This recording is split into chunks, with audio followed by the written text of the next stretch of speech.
Good morning, everybody. The 10,085th meeting of the Security Council is called to an order.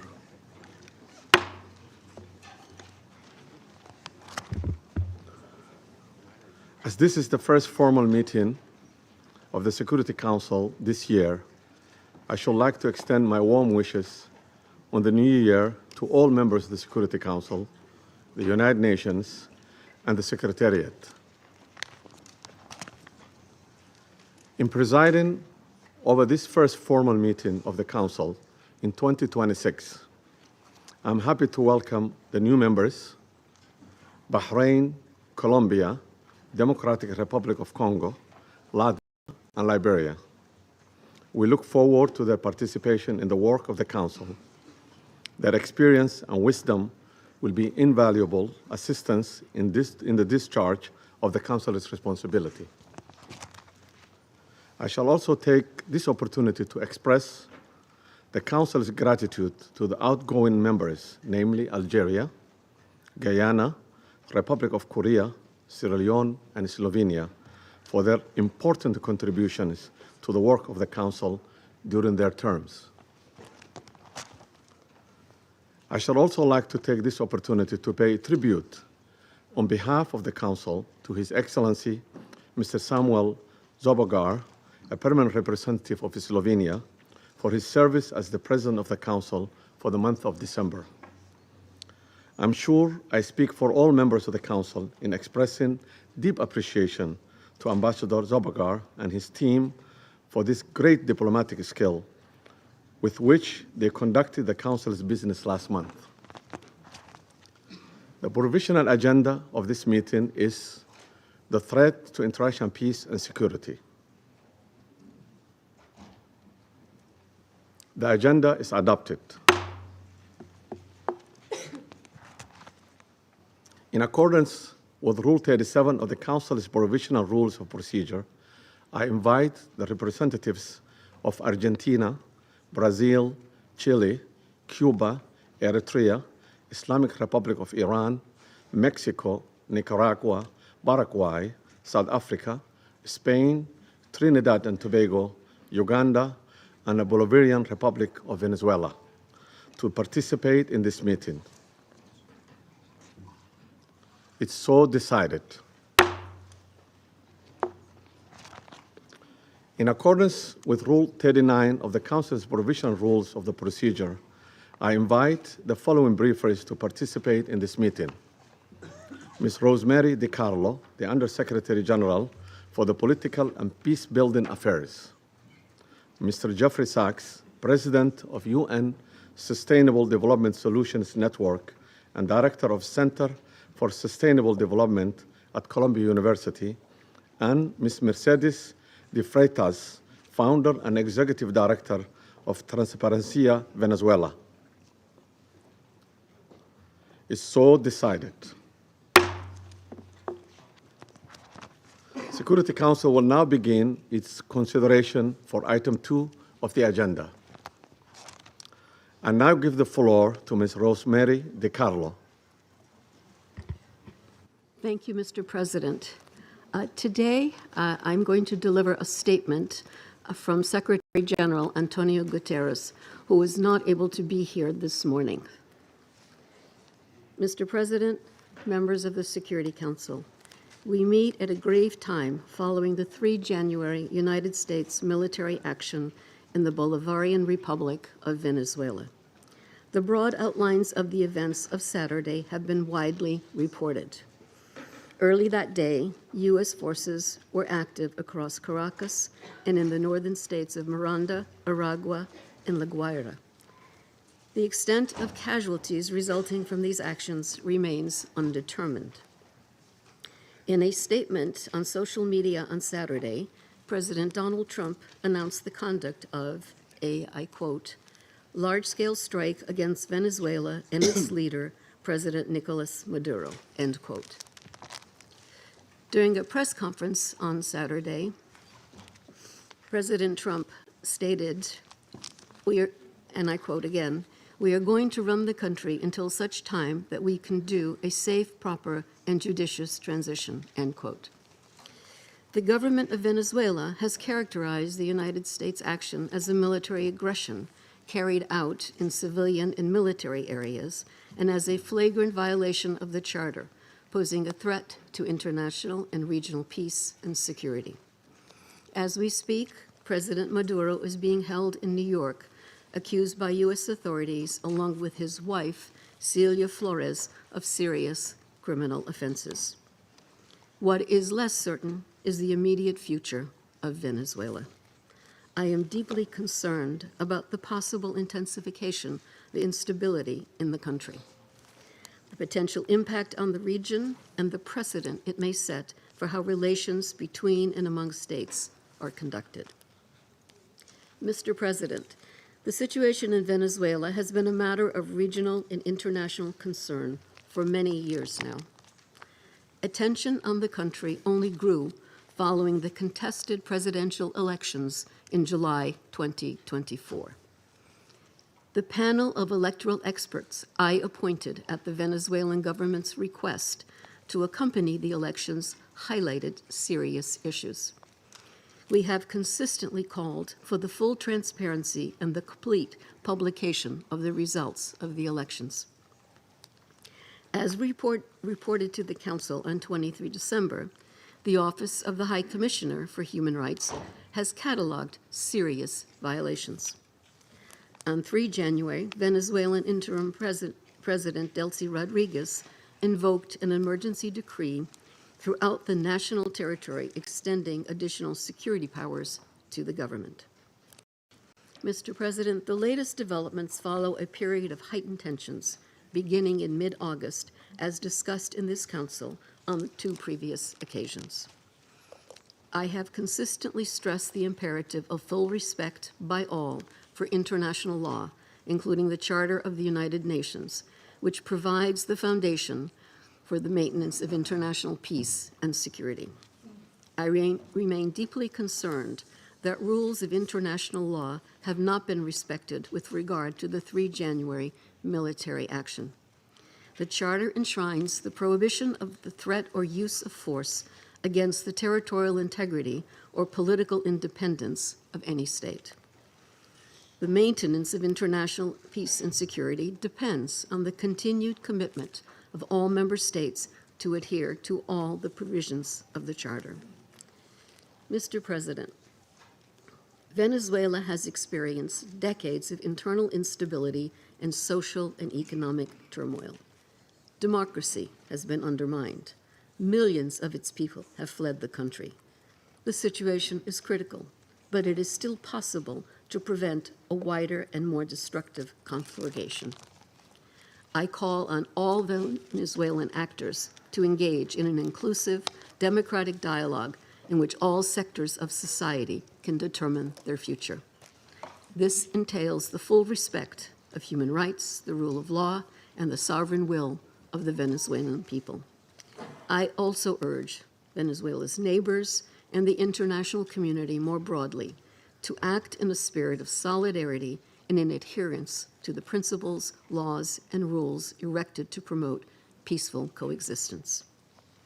I welcome and am ready to support all efforts aimed at assisting Venezuelans in finding a peaceful way forward.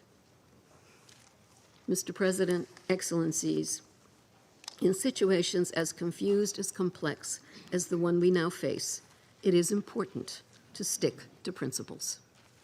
Respect for the UN Charter and all other applicable legal frameworks to safeguard peace and security. Respect for the principles of sovereignty, political independence, and territorial integrity of states. The prohibition of the threat or use of force. The power of the law must prevail. International law contains tools to address issues such as illicit traffic in narcotics, disputes about resources, and human rights concerns. This is the route we need to take. Thank you, Mr. President. I thank Ms. DiCarlo for her briefings. I now give the floor to Mr. Jeffrey Sachs.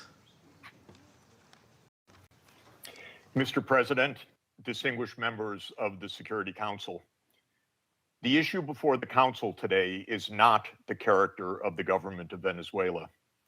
The issue is whether any member state, by force, coercion, or economic strangulation, has the right to determine Venezuela's political future or to exercise control over its affairs.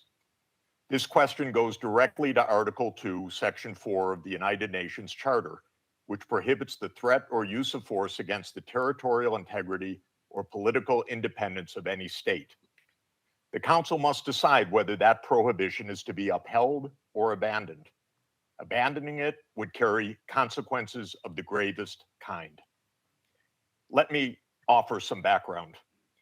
Since 1947, the United States foreign policy has repeatedly employed force, covert action, and political manipulation to bring about regime change in other countries. This is a matter of carefully documented historical record. In her book, Covert Regime Change, political scientist Lindsay O'Rourke documents 70 attempted U.S. regime change operations between 1947 and 1989 alone. These practices did not end with the Cold War. Since 1989, major United States regime change operations undertaken without authorization by the Security Council have included, among the most consequential, Iraq 2003, Libya 2011, Syria beginning in 2011, Honduras 2009, Ukraine 2014, and Venezuela from 2002 onward. The methods employed are well established and well documented. They include open warfare, covert intelligence operations, instigation of unrest, support for armed groups, manipulation of mass and social media, bribery of military and civilian officials, targeted assassinations, false flag operations, and economic warfare. These measures are illegal under the UN Charter, and they typically result in ongoing violence, lethal conflict, political instability, and deep suffering of the civilian population. The recent U.S. record with respect to Venezuela is also clear. In April 2002, the U.S. knew of and approved an attempted coup against the government. In the 2010s, the United States funded civil society groups actively engaged in anti-government protests. When the government cracked down on the protests, the U.S. followed with a series of sanctions. In 2015, President Barack Obama declared Venezuela to be, and I quote, an unusual and extraordinary threat to the national security and foreign policy of the United States. In 2017, at a dinner with Latin American leaders on the margin of the UN General Assembly, President Trump openly discussed the option of the U.S. invading Venezuela to overthrow the government. During 2017 to 2020, the United States imposed sweeping sanctions on the state oil company PDVSA. Oil production fell by 75% from 2016 to 2020, and the real GDP per capita declined by 62%. The UN General Assembly has repeatedly voted overwhelmingly against such unilateral coercive measures. Under international law, only the Security Council has the authority to impose such measures. On the 23rd of January 2019, the United States unilaterally recognized Mr. Juan Guaido as interim president, and a few days later froze approximately $7 billion of Venezuelan sovereign assets held abroad and gave the designated authority over certain of these assets. These actions form part of a continuous U.S. regime change effort spanning more than 2 decades. In the past year, the United States has carried out bombing operations in 7 countries, none of which were authorized by the UN Security Council, and none of which were undertaken in lawful self-defense under the Charter. The targeted countries include Iran, Iraq, Nigeria, Somalia, Syria, Yemen, and now Venezuela. In the past month, President Trump has issued direct threats against 6 UN member states, including Colombia, Denmark, Iran, Mexico, Nigeria, and of course, Venezuela. Members of the Council are not called upon to judge Nicolas Maduro. They are not called upon to assess whether the recent U.S. attack and ongoing naval quarantine results in freedom or in subjugation. Members of the Council are called upon to defend international law, and specifically the UN Charter. The realist school of international relations, articulated most brilliantly by John Mearsheimer, accurately describes the condition of international anarchy as the tragedy of great power politics. Realism is therefore a description, not a solution for peace. Its own conclusion is that anarchy leads to tragedy. In the aftermath of World War I, the League of Nations was created to end the tragedy through the application of international law. Yet the world's leading nations failed to defend international law in the 1930s, leading to renewed global war. The United Nations emerged from that catastrophe as humanity's second great effort to place international law above international anarchy. In the words of the Charter, the UN was created, quote, to save succeeding generations from the scourge of war, which twice in our lifetime has brought untold sorrow to mankind. Given that we are in the nuclear age, failure cannot be repeated. Humanity would perish. There would be no third chance. To fulfill its responsibilities under the Charter, the Security Council should immediately affirm the following actions. The United States shall immediately cease and desist from all explicit and implicit threats or use of force against Venezuela. The United States shall terminate its naval quarantine and all related coercive military measures undertaken in the absence of authorization by the UN Security Council. The United States shall immediately withdraw its military forces from within and along the perimeter of Venezuela, including intelligence, naval, air, and other forward deployed assets positioned for coercive purposes. Venezuela shall adhere to the UN Charter and to the human rights protected in the Universal Declaration of Human Rights.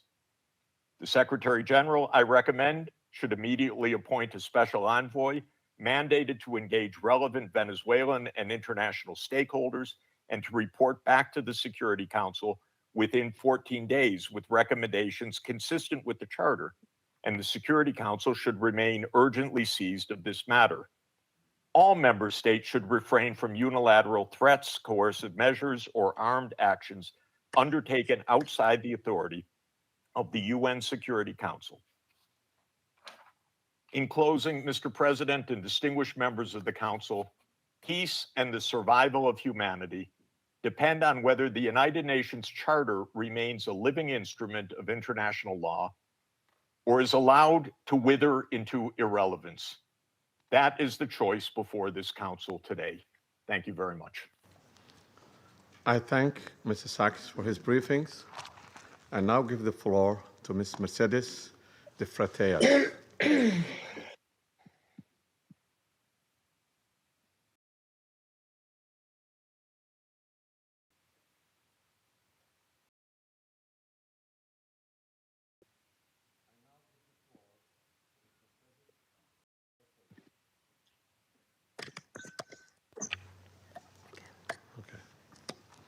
My apology. I now give the floor to Ms. Mercedes de Freitas. Good morning. I speak in Spanish.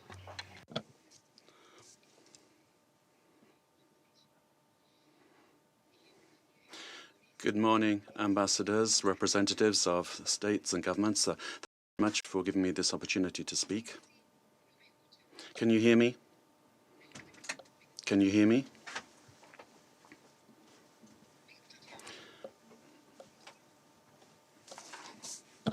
Good morning. I speak in Spanish. Buenos días, señor. Good morning, ambassadors, representatives of heads of state and government. Thank you to enable me to tell you something about Transparency Venezuela, the work that we have been doing.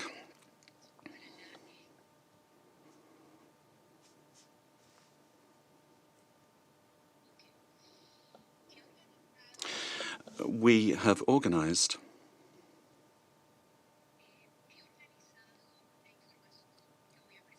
I've organize some information I'm going to put forward to you in 5 points.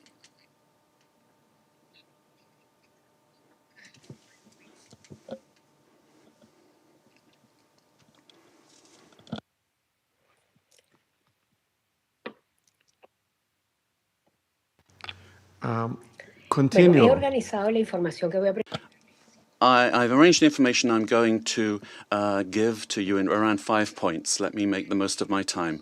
First of all, one, the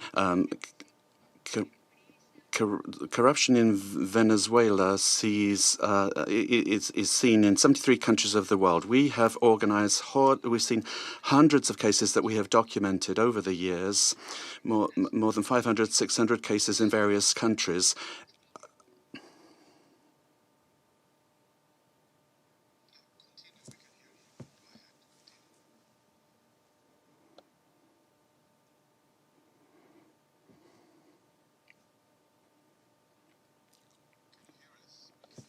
Can you hear us? solo en los sistemas de justicia.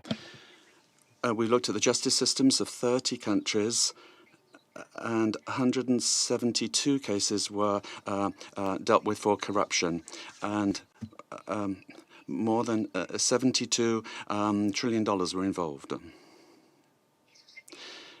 $1 million were involved. This was public Venezuelan money. Nicolas Maduro and his family. The interpreter cannot hear the speaker. Ha sido el instrumento central, involucrada directa e indirectamente en el. It was a system that was involved in 90% of the corruption cases.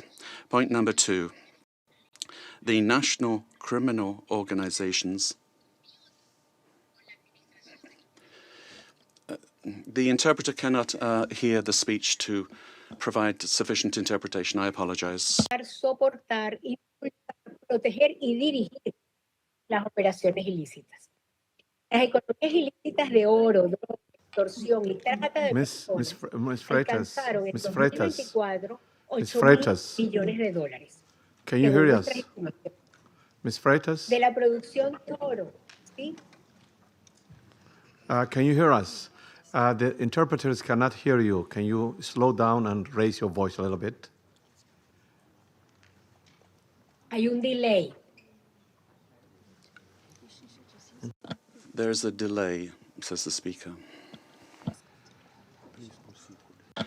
The problem the interpreter is having is with the quality of the sound, which is insufficient for interpretation. It's not the speed. Sí, la oigo con delay. I'm hearing you, but with a delay, says the speaker. I can hear you, though. Please proceed now.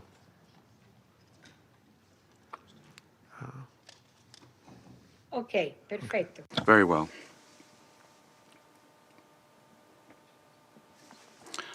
Point 2. National and international criminal organizations have a symbiotic relationship with the regime of Nicolas Maduro, sharing capacity, using the state structures to facilitate their work and to protect illicit operations in gold, for example, drugs, extortion, and human trafficking. And according to our estimates, this accounts for about $8 billion. Gold, for example, only 20% is reported to the National Treasury. The rest goes to private accounts where there are members and allies with the government. This mining industry has exploited so many people using national parks and also the Amazon area. And then to launder the money from corruption, the network has money laundering structures that are very sophisticated. And since 2021, they've been involved in this work. 3, great corruption has led to a decrease in the income of the state and therefore public expenditure, and therefore affecting the quality of basic services. The current economy is in crisis. There's no money either to service the debt.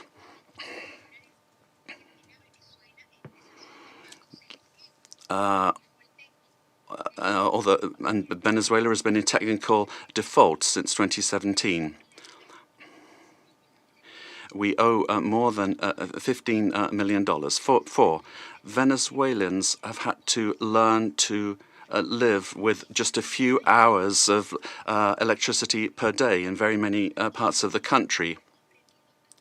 And we've learned to protect ourselves from daily extortion from the armed Colombian groups or the organized crime groups, but also elements of the state. So many families only have one meal per day below the calories that they need, affecting their nutrition, which is getting worse day by day. Humanitarian programs are not sufficient.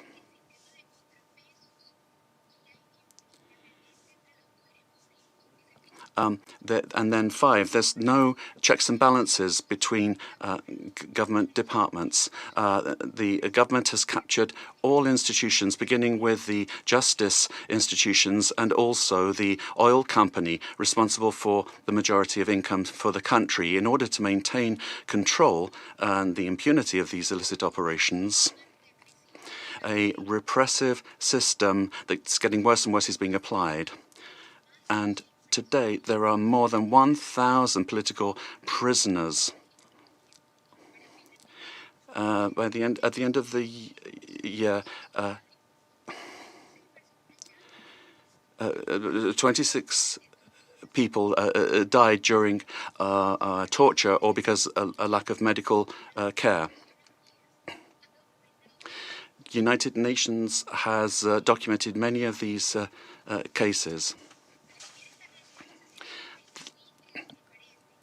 We need a transparent state that is accountable, that will guarantee the rule of law and human rights, that will protect public goods for everyone without privilege, a system that's autonomous and independent. We need investment in building capacity that will enable us to have a dignified life. We must respect the will of the Venezuelan people to live in peace and democracy. And finally, a request to you. Freedom for all political prisoners in the country. Thank you very much. I thank to Ms. Freitas for her briefing. I now give the floor to those council members who wish to make statements. I give the floor to the representative of Colombia.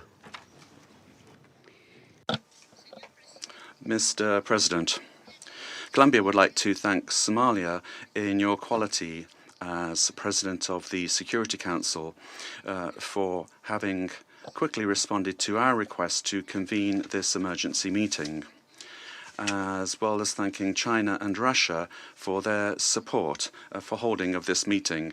And we wish you, Mr. President, a successful month managing the work of the Council at a particularly delicate time for international peace and security.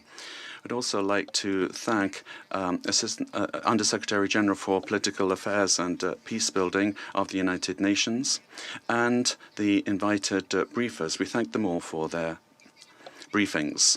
This is the first time Colombia is taking the floor in the Security Council as a non-permanent member for the period 2026-2027. Colombia is taking on this responsibility with a deep sense of duty, and we are going to do this from the first day, defending international law and the purposes and principles enshrined in the United Nations Charter.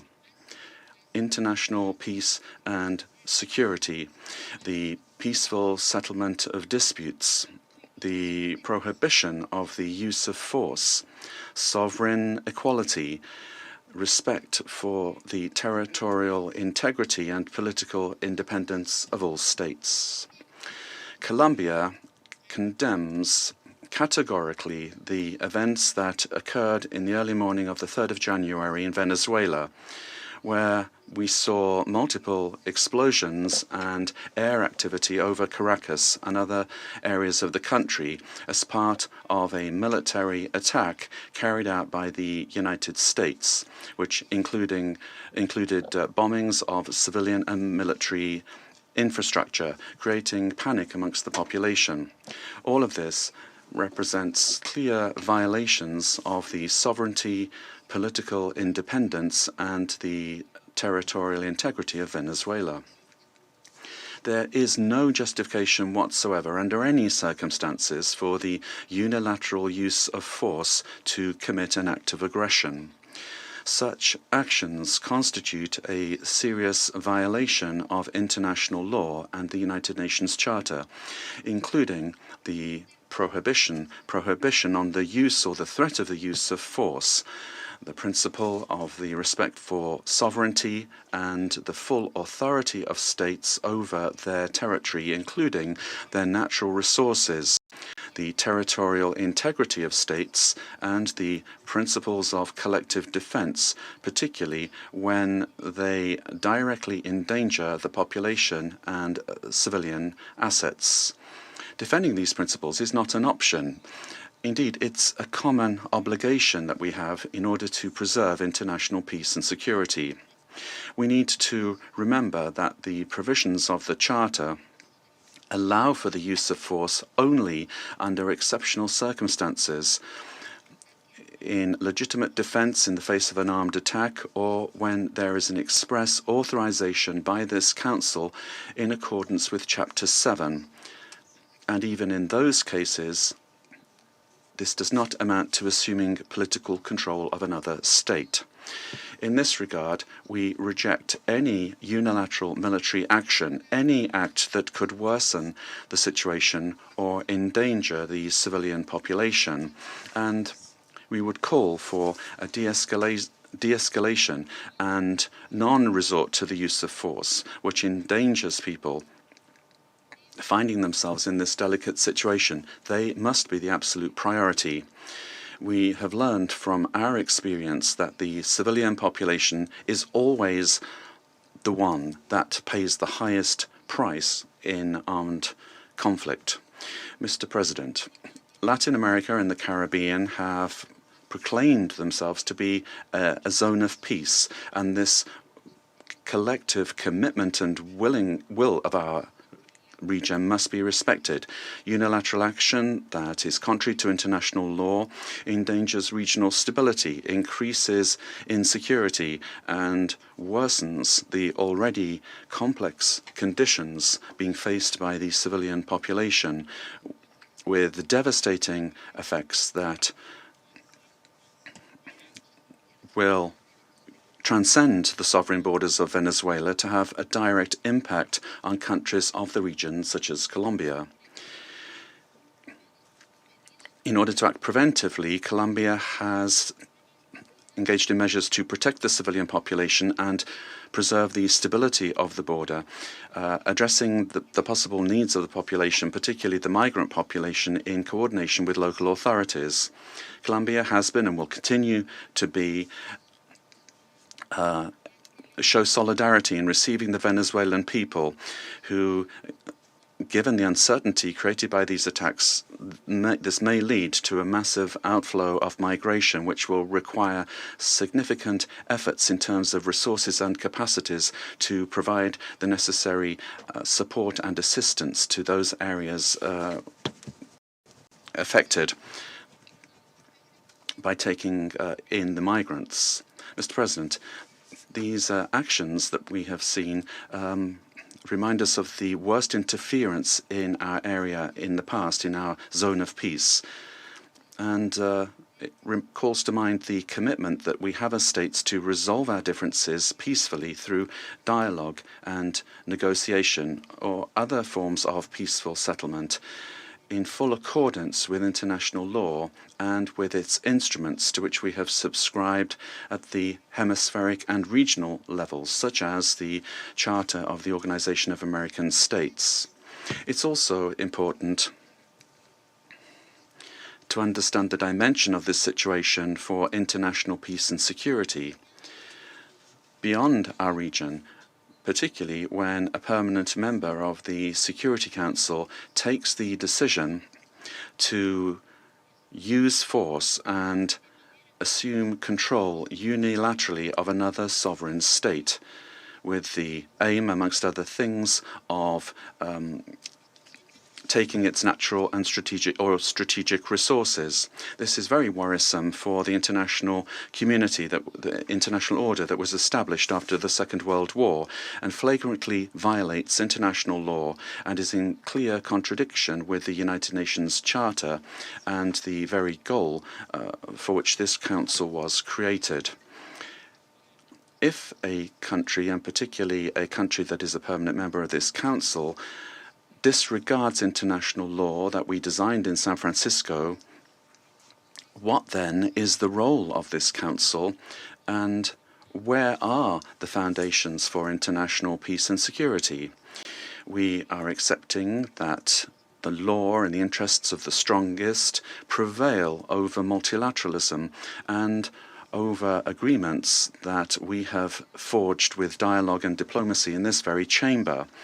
Democracy cannot be promoted or defended through violence or coercion, and it cannot be superseded either by economic interests. Democracy can only be built and sustained through respect for the will of peoples, the reaffirmation of the rule of law, through political dialogue and peaceful and inclusive processes.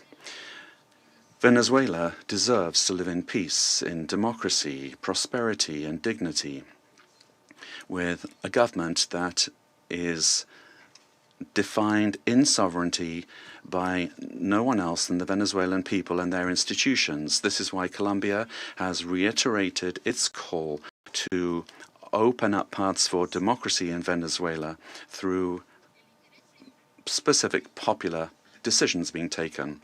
The importance of preserving peace, respect for international law, and the protection of life and human rights must prevail over anything else. Colombia reaffirms its conviction that working tirelessly under these principles in our new role as a non-permanent member of the Security Council is what we plan to do, and we make ourselves available, our good offices available for a diplomatic way out of the current crisis in this brotherly country. We will meet our responsibility, primary responsibility, to maintain international peace and security. And given the seriousness of the events, we will continue to pay attention to this issue. And we'd also like to thank the Secretary-General of the United Nations for providing his good offices to defend the purposes and principles of the United Nations Charter, to activate channels for mediation available to him and facilitate dialogue with the parties concerned, looking in the search for alternatives that will make it possible to find a way out of the situation led by Venezuelans themselves and provide assistance to Venezuelans that need this. In conclusion, we'd urge the parties to exercise maximum caution and restraint, to de-escalate tensions, and to follow dialogue and diplomatic channels, and develop mechanisms to avoid continued flagrant violations of international law. This will require the help of the United Nations and of regional organizations. Thank you very much, Mr. President. I thank the representative of Colombia for her statement, and now give the floor to the representative of Russian Federation. Mr. President, first and foremost, we wish to congratulate you on your accession to the presidency of the Security Council. And second, we wish to welcome the newly elected members of the Security Council. The beginning of this new year shocked all of those throughout the world who cherish the hope that respect for international law and non-intervention in domestic affairs of other states, as well as a reliance upon diplomacy and seeking of compromise, became key principles in the work of the new U.S. administration.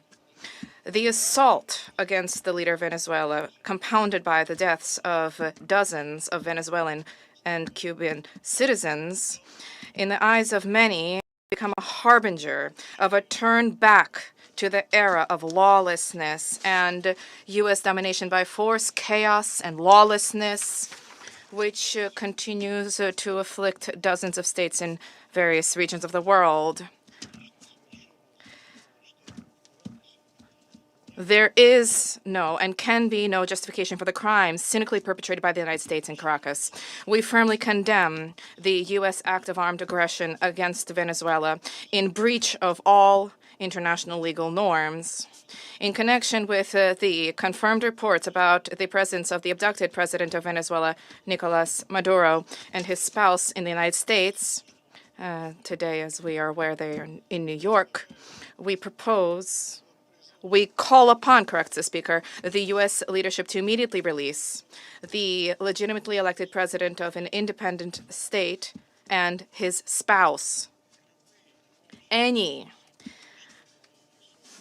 problems existing or conflict between the United States and Venezuela need to be resolved through dialogue. And this is precisely what is enshrined in the UN Charter, the purposes and the principles of which a number of states in recent years have begun to apply selectively, depending upon the political landscape. Today, we are reaping the consequences of their recklessness and selectivity in matters related to respect for the norms of international law, which were linked to the so-called rules-based world order. Here is your rules-based world order in all of its glory, which is horrifying even the staunchest Atlanticists. Mr. President, we extend our firm solidarity with the people of Venezuela in the face of the external aggression. We firmly support and completely support the policy of the Bolivarian government, which is geared towards protection of their national interests and the sovereignty of the country. Washington's aggressive acts have already been condemned by many states and multilateral associations, including the Non-Aligned Movement, the African Union, as well as a group of friends in defense of the Charter of the United Nations. We hope that the international banditry will immediately be met with objective and comprehensive assessment at the international legal level, with United Nations, universal mechanisms, and other multilateral formats being brought to bear. This process must not be impacted by the recognition or non-recognition by any given states or groups of states of the legitimacy of Nicolas Maduro. For this reason, unintelligible murmurings and attempts to avoid principled assessments by those who, in other circumstances, at the mouth and demand that others respect the UN Charter, today seem particularly hypocritical and unseemly. We hope you will recognize this, and we hope that you will abandon double standards and that you will not attempt to justify such an egregious act of aggression due to a fear of angering the American global gendarme, which is attempting to once again rear its head.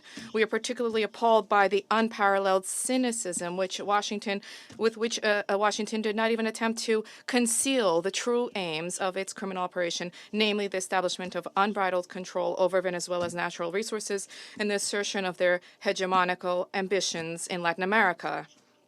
In this way, Washington is generating fresh momentum for neocolonialism and for imperialism, which were repeatedly, decisively condemned and repudiated by the peoples of this region and by the global South as a whole. Distinguished colleagues, under these circumstances, it is exceedingly important for the entire international community to unite and to definitively reject the methods and tools of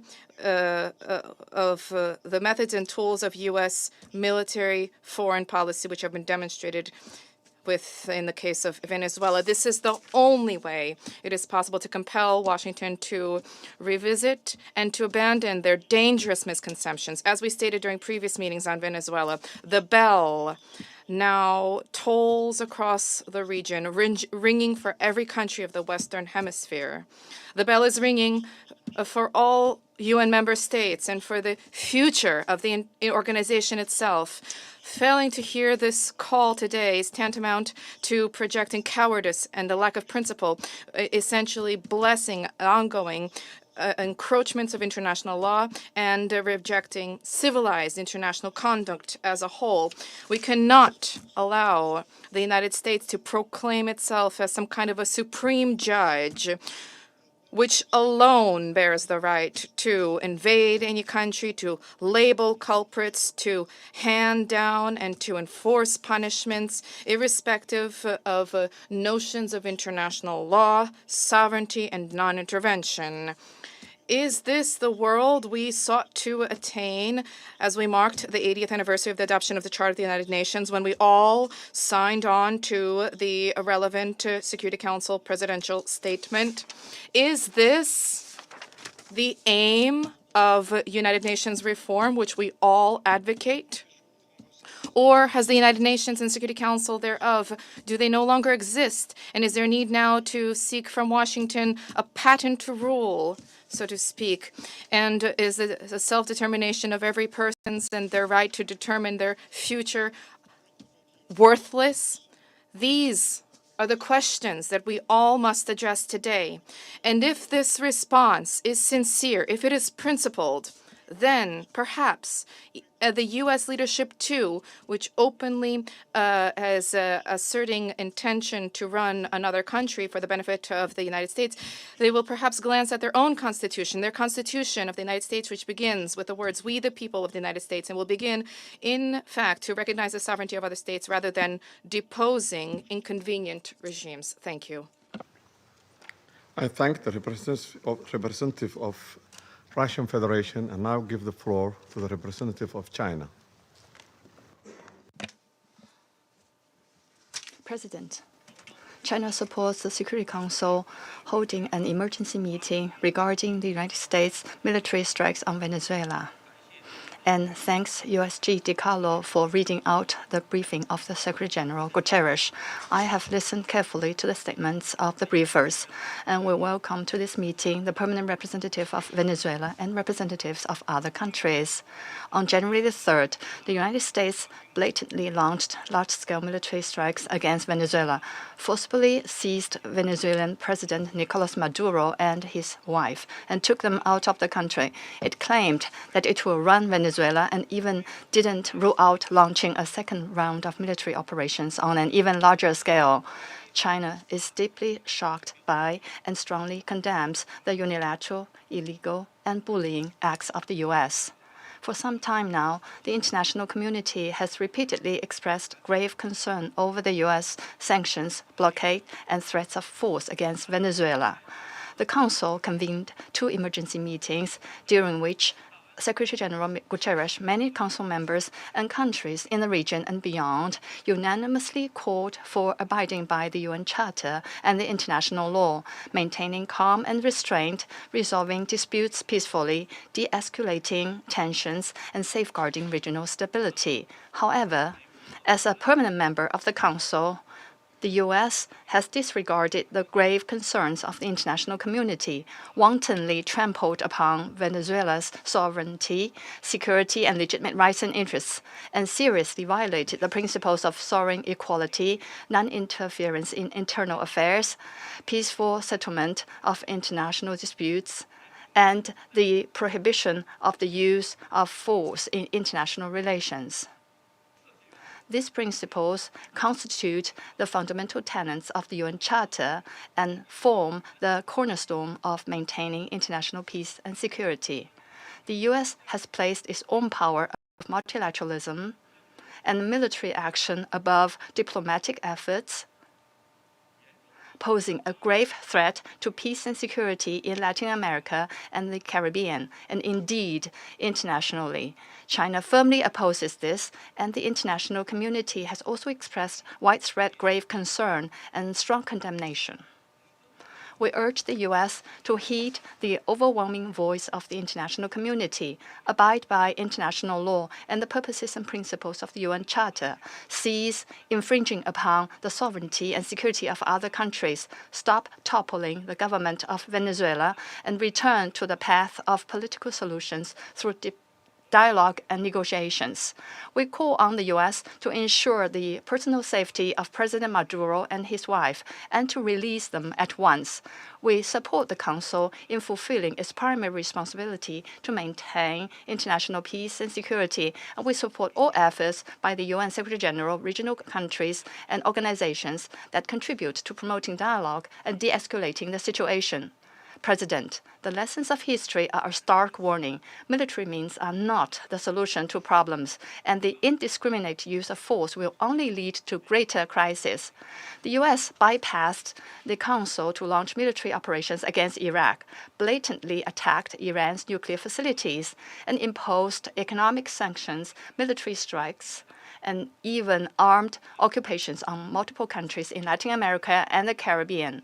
These actions have caused persistent conflict, instability, and immense suffering for the ordinary people.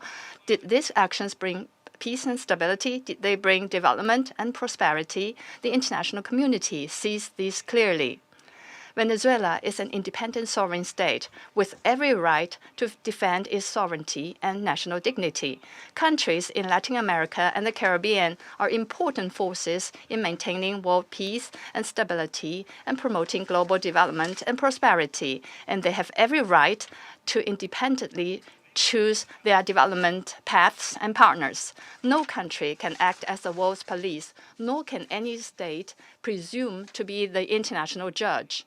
China firmly supports the government and people of Venezuela in safeguarding their sovereignty, security, and legitimate rights and interests. We firmly support the regional countries in upholding the status of Latin America and the Caribbean as a zone of peace. We demand that the United States change its course, cease its bullying and coercive practices, and develop relations and cooperation with regional countries on the basis of mutual respect, equality, and non-interference in international affairs. China stands ready to work with the regional countries and the international community to strengthen solidarity and cooperation, uphold fairness and justice, and jointly support peace and stability in Latin America and the Caribbean. I thank you, President. I thank the representative of China for the statement, and now give the floor to the representative of Liberia. Thank you, Mr. President. I have the honor to deliver this statement on behalf of the A3 members, namely the Democratic Republic of Congo, Somalia, and my own country, Liberia. We thank the presidency for promptly convening this important meeting. We congratulate Somalia on assuming the presidency of the Security Council this month and warmly welcome all new members. The A3 appreciates USG DiCarlo's comprehensive briefing and listened carefully to the remarks offered by civil society representatives. We also welcome the representative of Venezuela and the representatives of the region to this meeting. Mr. President, the A3 aligns itself with the recent communique of the African Union on the situation in the Bolivarian Republic of Venezuela and continues to monitor developments there with deep concerns. In particular, we note reports regarding the detention of President Nicolas Maduro and his wife and incidents involving Venezuelan institutions. Such developments present serious challenges not only to Venezuela's internal stability, but also underscore the imperative to safeguard the broader peace and security of the region. The A3 remains steadfast in its commitment to the fundamental principles of international law, including the full respect for the sovereignty and territorial integrity of states as enshrined in the Charter of the United Nations in the interest of regional stability and international peace. We believe these are essential foundations for international cooperation and peaceful coexistence. Our position underscores the importance of dialogue, the peaceful settlement of disputes, and respect for constitutional and institutional frameworks. Mr. President, the complex situation in Venezuela requires a comprehensive response that is both inclusive and nationally owned. We continue to hold that a sustainable and peaceful resolution can only be found through constructive dialogue among Venezuelans themselves, with genuine respect for the aspiration and rights of the Venezuelan people, and with the constructive support of the international community. The A3 expresses its solidarity with the people of Venezuela and reiterates the African Union's commitment to peace, stability, and mutual respect among nations and regions. It's important for all parties, both within Venezuela and in the broader international community, to exercise restraint and responsibility, upholding international law and avoiding any action that could escalate tension or threaten regional stability. The A3 stands ready to support all efforts within this Council and in cooperation with regional partners to facilitate a peaceful, inclusive, and lasting resolution to the situation in Venezuela.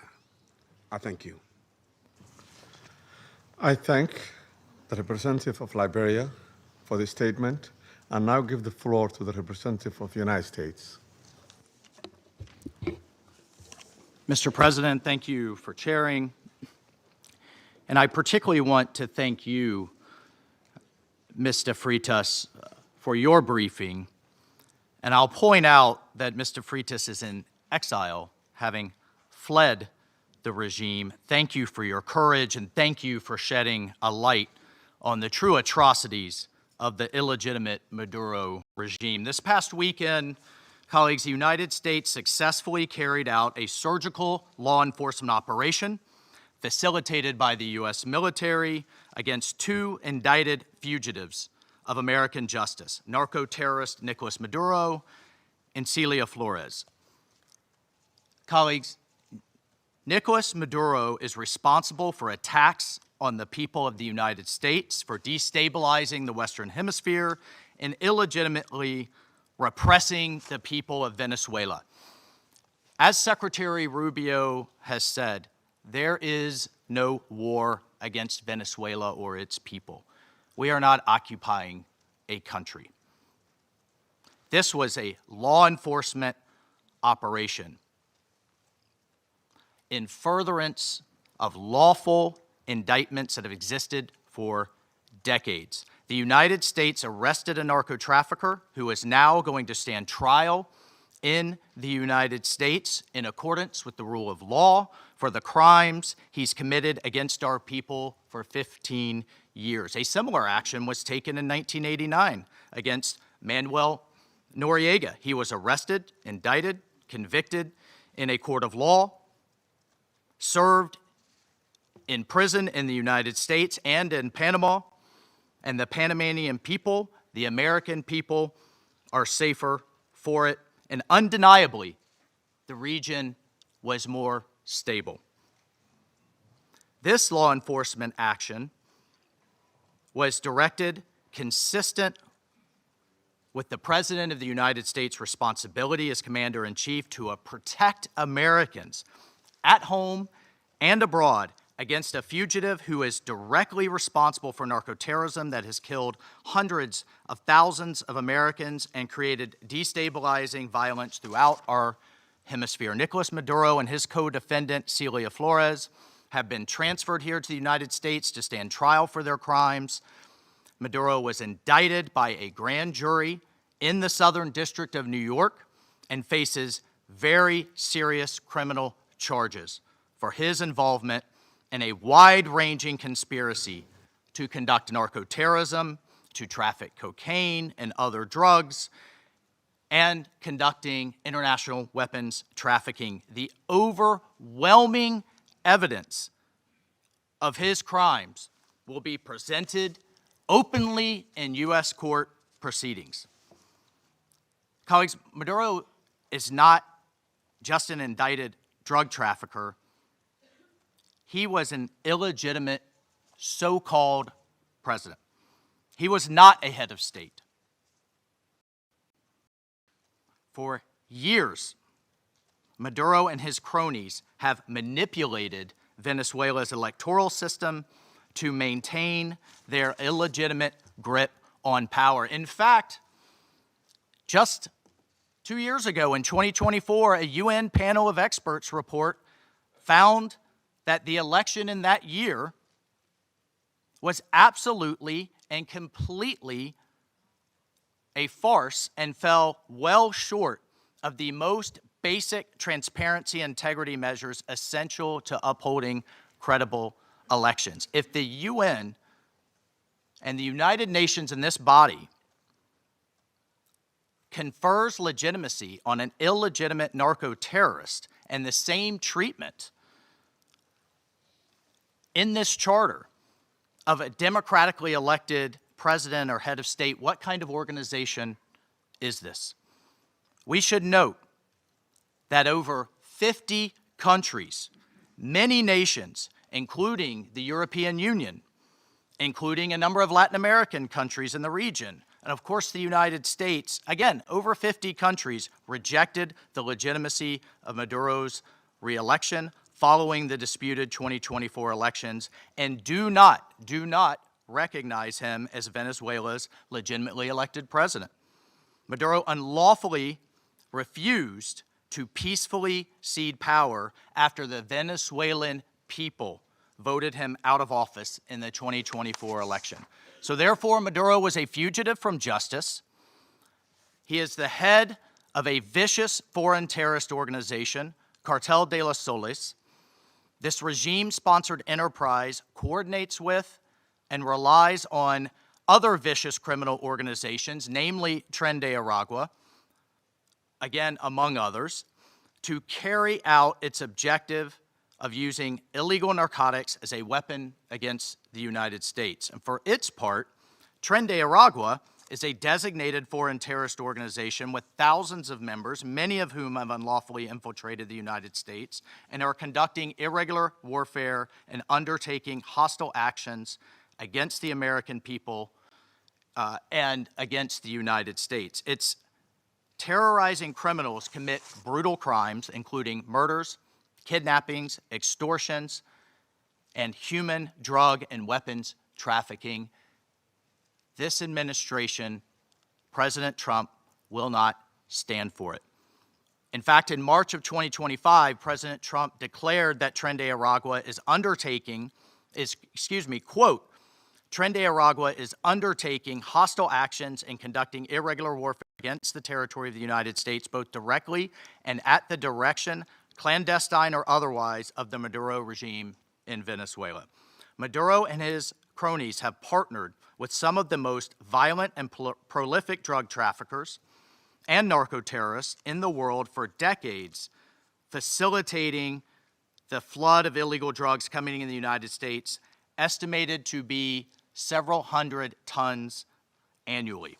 He has become rich, incredibly wealthy, off the misery of untold numbers of Americans, Venezuelans, and others, aiding and abetting international terrorist organizations like Hezbollah, coordinating with corrupt Iranian officials, and other malign actors to influence not only the region, but to malignly influence the United States. In fact, in its own 2025 World Drug Report, the United Nations Office on Drugs and Crime identified Venezuela as a key trafficking route in the Western Hemisphere for illegal drugs, predominantly cocaine, entering the United States and increasingly Europe. As Secretary Rubio stated just yesterday, this is the Western Hemisphere. This is where we live, and we're not going to allow the Western Hemisphere to be used as a base of operation for our nation's adversaries and competitors and rivals of the United States. You can't turn Venezuela into the operating hub for Iran, for Hezbollah, for gangs, for Cuban intelligence agents, and other malign actors that control that country. You cannot continue to have the largest energy reserves in the world under the control of adversaries of the United States, under the control of illegitimate leaders, and not benefiting the people of Venezuela, and stolen by a handful of oligarchs inside of Venezuela. But it doesn't stop there. Numerous UN and international human rights organizations have issued reports documenting serious human rights abuses by the Maduro regime, including reports of extrajudicial killings, political prisoners, torture, and arbitrary and unlawful detentions.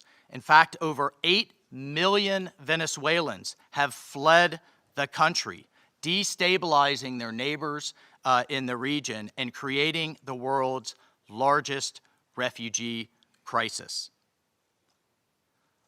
Members of this council, colleagues, the United States wants a better future for Venezuela.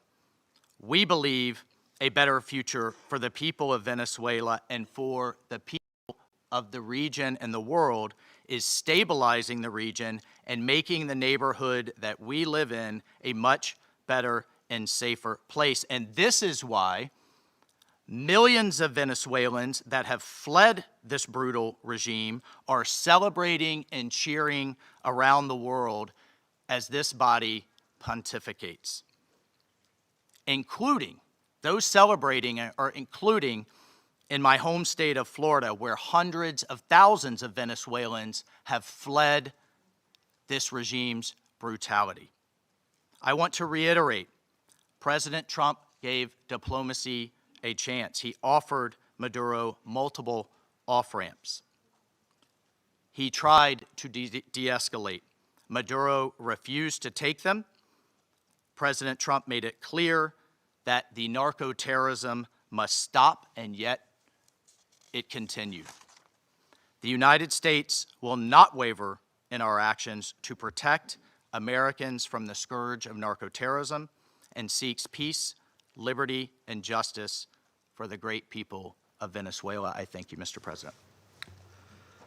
I thank the representative of the United States and now give the floor to the representative of Panama. Gracias, señor. Thank you, Mr. President. We'd like to extend a warm welcome to the representatives of Bahrain, Colombia, Liberia, Latvia, and the Democratic Republic of Congo, and who have joined the Security Council as elected members and who are joining us today in the chamber. And we congratulate Somalia on assuming the presidency of the Security Council this month. We'd like to thank Under Secretary General for Political Affairs, Rosemarie DiCarlo, for her detailed report representing Secretary General Antonio Guterres. She's briefed us on the situation under discussion today. We're also very grateful for the very valuable presentations by Mr. Jeffrey Sachs and Ms. Mercedes de Freitas. In this context, the Republic of Panama would like to refer to the situation that has taken place in the territory of the Bolivarian Republic of Venezuela, which is of concern due to its possible impact on peace and regional stability. However, in the light of the unfortunate reality of the facts that we have seen, we now need to turn our attention constructively towards the future of Venezuela. However, it's important to point out that in terms of a constant principle of our foreign policy, Panama would like to reiterate our unfailing commitment to multilateralism, to the sovereignty of states, and to the unrestricted respect for international law, especially the principles enshrined in the United Nations Charter, including non-intervention, respect for territorial integrity, and the prohibition of the use of force. This is mentioned in Article 2 of the United Nations Charter. These principles are, and they continue to be, the indispensable framework for the peaceful coexistence between nations. Panama also believes it's necessary to highlight that the situation Venezuela is facing is unfolding in an environment marked by the disregard for the will of its people, as well as by a sustained erosion of democratic institutions. In this regard, Panama reiterates that it does not and will not recognize the authoritarian and illegitimate regime that has held Venezuelan men and women hostage, plunged them into one of the gravest political, social, humanitarian, and security crises in our region. Unfortunately, we have witnessed how the situation has gradually deteriorated under the regime, especially over the last year, with increased systemic erosion of democracy, the hollowing out of institutions, and the rise of authoritarian and repressive practices, which have contributed to an unfortunate outcome and therefore cannot be ignored by the international community.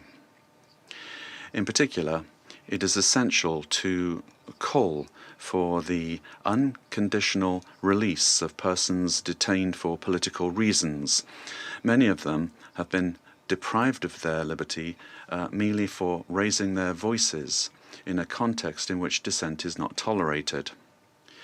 From this moment on, we must demand that all political prisoners that the regime continues to hold hostage, Venezuelans and foreigners alike, be released without delay.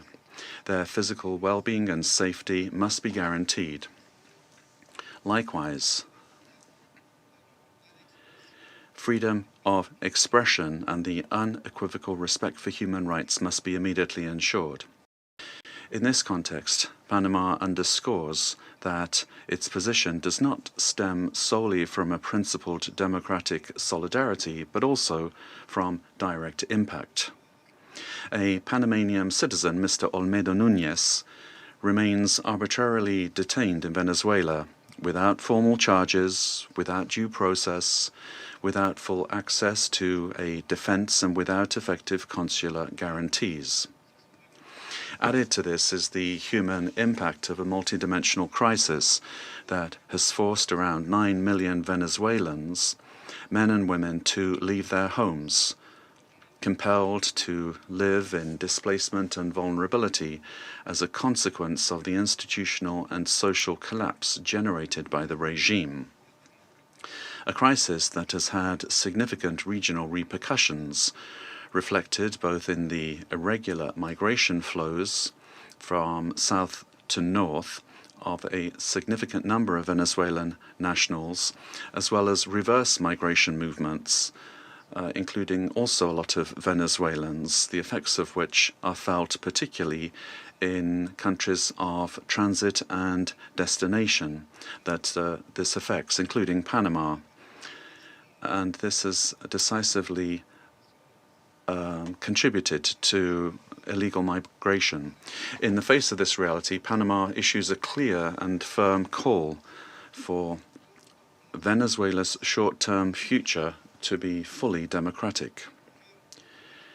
Power emanates from the people, and as stated by His Excellency, the President of the Republic of Panama, José Raúl Molino, the people, the true sovereign, have already spoken at the polls, granting an indisputable victory with 70% of the votes on July 28, 2024, to the opposition candidate, Mr. Edmundo González Urrutia, as well as to Maria Corina Machado, who was prevented by the regime from running despite having won the primary with 93% of the votes on October 22, 2023. Additionally, the popularity of both has increased in recent months, including among police and military sectors. The elected government has the teams and work programs ready to be implemented immediately, guaranteeing an orderly transition that provides the rule of law, respect for human rights, and confidence. In line with this commitment, Panama proudly safeguards the electoral records that reliably certify said victory as testimony to the inalienable right of the Venezuelan people to determine their own political destiny. Recognizing any authority other than that of the elected president would amount to legitimizing electoral fraud, normalizing authoritarianism and undermining the universal principle of free elections as the source of legitimacy. Likewise, any attempt to establish a permanent government headed by figures from the repressive apparatus, such as Delcy Rodriguez, would constitute continuity of the system and not a genuine transition. Any political solution must be peaceful, it must be democratic, and led by the Venezuelans, with the responsible assistance of the international community, including the United Nations and regional mechanisms such as the Organization of American States.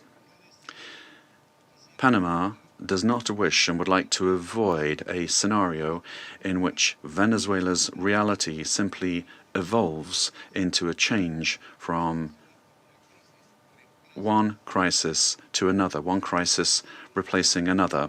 There can be no genuine transition with Madurismo if it remains, or if we have the same power structures preserved under new names. Any arrangement that keeps figures associated with the repressive apparatus at the center of governance would, in practice, constitute continuity of the system and not a real transition. Comparative experience shows that merely nominal transitions tend to prolong conflicts, intensify migratory flows, and perpetuate regional instability to the detriment of international peace and security. Panama will always stand in solidarity with an orderly and democratic transition process, anchored in the popular will already expressed at the polls on July 28, 2024, aimed at restoring democratic institutions through an interim period strictly limited in time, the sole purpose of which is to create the conditions necessary for the effective exercise of the Venezuelan people's right to self-determination. As a country that recovered its democracy and sovereignty, Panama can state clearly that there can be no peace without legitimacy, nor legitimacy without democracy, and that every democracy is ultimately based on respect for the popular will. Mr. President, Panama, due to our commitment to multilateralism and international law, in its capacity as member of the Security Council, will continue to contribute responsibly to collective efforts aimed at preserving peace, strengthening democracy, and supporting legitimate and sustainable solutions anchored in the sovereign will of peoples and respect for international law. Thank you very much. I thank the representative of Panama for the statement and now give the floor to the representative of Latvia. Thank you, Mr. President. At the outset, I would like to congratulate Somalia on assuming the presidency of the United Nations Security Council in January and wish you all success. Latvia takes its seat on the Council with a profound sense of honor and responsibility for this role. And let me thank Under-Secretary General Rosemary DiCarlo for today's briefing on behalf of the Secretary General, and I thank the invited briefers. The Security Council bears primary responsibility for the global efforts to uphold peace, security, and rule of law worldwide. Latvia recalls that under all circumstances, the principles of international law and the UN Charter must be upheld. All efforts now focus on ensuring de-escalation and stability in Venezuela based on inclusive dialogue and broad societal support. Latvia encourages all relevant actors to prioritize diplomatic efforts and work collectively towards a peaceful, democratic, and sustainable future for Venezuela. Latvia stands in solidarity with the people of Venezuela and their right to freedom and democracy, rights that were not respected by the Maduro regime during 2024 presidential elections and before, and which remain unmet to this day. The regime of Nicolas Maduro was rooted in mass repression, corruption, organized crime, including drug trafficking, and posed a grave threat to security of the region and the world. It has repeatedly violated the UN Charter and undermined international law, including through open support for Russia's aggression against Ukraine. The Maduro regime does not represent the will of the Venezuelan people and has relied on widespread, systematic repressions of human rights across the country to maintain power. 8 million Venezuelans have been forced to flee the country since 2014. Latvia also remains committed to working jointly together with partners to global transnational organized crime networks, including in Latin America and Caribbean. Such criminal activities place the lives of countless people at grave risk, particularly women and children. Addressing these challenges requires sustained cooperation in full respect of international law. Latvia continues to closely monitor the situation in Venezuela and stands prepared to continue working with its partners to support a peaceful, democratic, and just transition that reflects the aspirations of the Venezuelan people. And I thank you. I thank the representative of Latvia for her statement and now give the floor to the representative of Denmark. Thank you, Mr. President. And let me also thank Under-Secretary General DiCarlo for her briefing on behalf of the Secretary General. We also listened carefully to the briefing by Ms. de Freitas and Mr. Sachs. Mr. President, Denmark joins the Secretary General in expressing deep concern over the evolving situation in Venezuela. Since this Council met to discuss the situation 2 weeks ago, we have seen a drastic escalation, culminating in a large-scale military operation on January 3rd. At our last meeting, Denmark urged all actors to strictly adhere to international law and to de-escalate tensions and exercise the necessary restraint. Today, we echo the Secretary General in his concern regarding the worrying implications of this military action. Independent of the situation in Venezuela, these developments constitute a dangerous precedent. International law and the UN Charter, as a pillar of the international security architecture, must be respected by all states. Denmark recalls the foundational principle of international law that forbids states from threatening or using force against another state's territorial integrity and political independence. This imperative is enshrined in Article 2, Paragraph 4 of the UN Charter. Members of the UN Security Council have a special responsibility to uphold these principles. The principles of sovereignty, political independence, and territorial integrity must be respected. The inviolability of borders is not up for negotiation. These are universal, sacrosanct principles enshrined in international law. They apply everywhere. Mr. President, once again, Denmark calls on all parties to urgently de-escalate tensions that could threaten peace and stability in the region and beyond. International disputes should be settled by peaceful means, as stated in the UN Charter. We further call on all parties to exercise maximum restraint and to engage in dialogue and diplomacy. Denmark takes note of official statements from the United States government stating that the military operations are to combat drug trafficking and stem the illicit flow of illegal narcotics. Denmark shares the priority of combating organized crime and drug trafficking, while reiterating that counter-narcotic efforts, as all other efforts, must be conducted in strict accordance with international law, including the fundamental rules and principles of the UN Charter. Mr. President, against this backdrop, Denmark wishes to recall our solidarity with the people of Venezuela. Denmark does not recognize Nicolas Maduro as the legitimate president of Venezuela following the lack of transparency and integrity in the 2024 presidential elections, which failed to meet basic democratic standards. In Maduro's attempts to cling to power, his authoritarian regime grew increasingly oppressive. His regime bears responsibility for widespread and systematic violations of human rights against his fellow citizens, and he should be held accountable. The victims of the Maduro regime's alleged crimes against humanity have to be heard.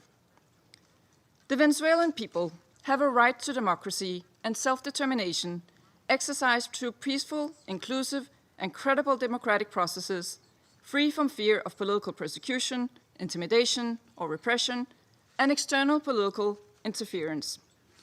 This includes the rights of Venezuelans alone to determine their political, economic, and social future without coercion, pressure, or manipulation by external actors. No state should seek to influence political outcomes in Venezuela through the use or threat of force or through other means inconsistent with international law. Venezuela's future can be decided only by the Venezuelans. We call on all parties and stakeholders to come together for a negotiated and peaceful transition to democratic rule in a process led by and owned by Venezuelans. At this critical and uncertain time, it is imperative that all parties fully respect human rights and international law. Denmark remains committed to supporting Venezuela and the aspirations of its people on its path to lasting political stability. I thank you. I thank the representative of Denmark for her statement and now give the floor to the representative of the United Kingdom. Thank you, President. I congratulate Somalia on the assumption of the presidency of the Council for the month of January. And I thank our briefers for their remarks. Colleagues, the Venezuelan people have suffered for years. This Council now meets at a pivotal moment for Venezuela's future. Maduro's actions created extreme levels of poverty, violent repression, and failing basic services. His regime's rule precipitated a displacement crisis affecting the whole region. The United Kingdom has long been clear that Maduro's claim to power was fraudulent.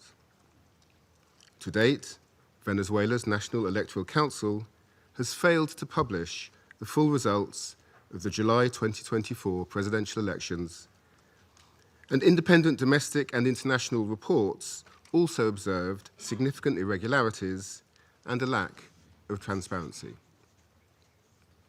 President, The United Kingdom wants to see a safe and peaceful transition to a legitimate government that reflects the will of the Venezuelan people. They deserve a government which reflects their vote at the ballot box and delivers a more stable, prosperous future for all Venezuelans. Finally, President, the United Kingdom reaffirms its commitment to international law and the principles enshrined in the Charter of the United Nations. These foundations are essential for maintaining global peace, security, and the rule of law. I thank you. I thank the representative of the United Kingdom for his statement and now give the floor to the representative of France. Merci, Monsieur le Président. Thank you, Mr. President. First and foremost, I wish to congratulate you upon your presidency of the Security Council during the month of January. I also wish to thank Madam Rosemary DiCarlo for having conveyed to us the information from the Secretary General of the United Nations on the recent developments which have taken place in Venezuela. Mr. President, France has continued to stand in solidarity with the Venezuelan people as they face the crisis that has been plaguing them for far too many years. Specifically, and in particular, since the summer of 2024, on the 20th of July, 2024, the Venezuelan people exercised their right to vote peacefully in order to shape the future of their country. Their right to choose their leaders, nonetheless, has been stripped away from the people by Nicolas Maduro. Must you recall the facts? The electoral process has been was marred by numerous irregularities, and the final counting of votes was marred by a flagrant lack of transparency. In light of the democratic aspirations of the Venezuelan people, Nicolas Maduro has systematically responded with the repression of dissident voices, of members of the opposition, and of civil society, as well as with numerous arbitrary detentions. France has always expressed itself with clarity about the fact that these practices are unacceptable and that respect for human rights must be upheld. Mr. President, the military operation which has led to the capture of Nicolas Maduro runs counter to the principle of peaceful dispute resolution and runs counter to the principle of non-use of force. The proliferation of violations of the Charter of the United Nations and of violations of international law by states vested with responsibility as permanent members of the Security Council chips away at the very foundation of the international order. Contravening the principles of the Charter, including the principle of respect for independence and the territorial integrity of states, undermines the foundation of the United Nations and weakens international peace and security. France remains faithful and committed to respect for the Charter of the United Nations and of the principle of peaceful dispute resolution.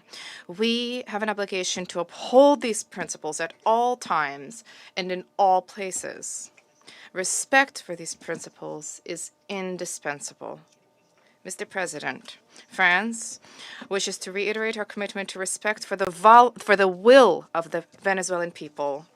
The transition which is currently being opened up for Venezuela needs to be peaceful and democratic and carried out in a manner which respects the choice of the Venezuelan people, a sovereign people. This transition must be led by and for the Venezuelans. France stands ready, alongside states in the region and our partners at the European Union, to uphold dialogue with a view to the restoration of the free, democratic expression in Venezuela. We stand ready to support regional stability. This also needs to be the role of the Security Council. Thank you. I thank the representative of France for the statement and now give the floor to the representative of Bahrain. Sayyid Rais, أود بداية.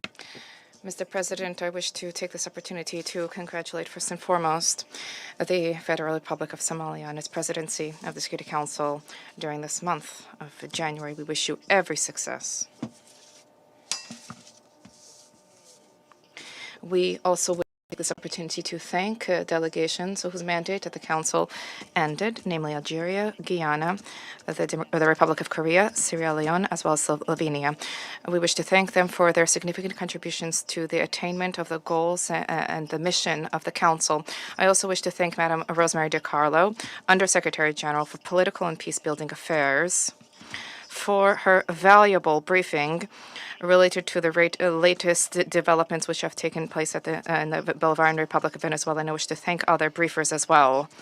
We appreciate the reaffirmation by His Excellency the Secretary General of the United Nations, reaffirmation of the commitment to the fundamental principles of the Charter of the United Nations, a commitment to the peaceful diplomatic resolution of disputes. The Kingdom of Bahrain supports the call of the Secretary General for all stakeholders in Venezuela to engage in inclusive dialogue which guarantees respect for international law, and this in order to ease tensions, to preserve regional stability, and to avoid any potential adverse repercussions for security and stability in the region.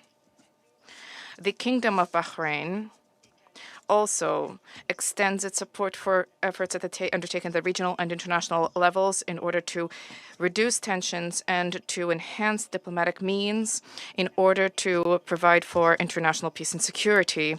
The Kingdom stresses the importance of the promotion of international cooperation in order to support all regional and international efforts which are geared towards combating international organized crime, trafficking in drugs, as well as scourges which are related to this. This undermines the stability of societies, undermines achievement of sustainable development. Therefore, these issues need to be dealt with in accordance with international relevant conventions. By way of conclusion, the Kingdom of Bahrain reaffirms our support for regional and international efforts to achieve a political, lasting solution in the Bolivarian Republic of Venezuela. This needs to be achieved through regional cooperation and with respect for national sovereignty.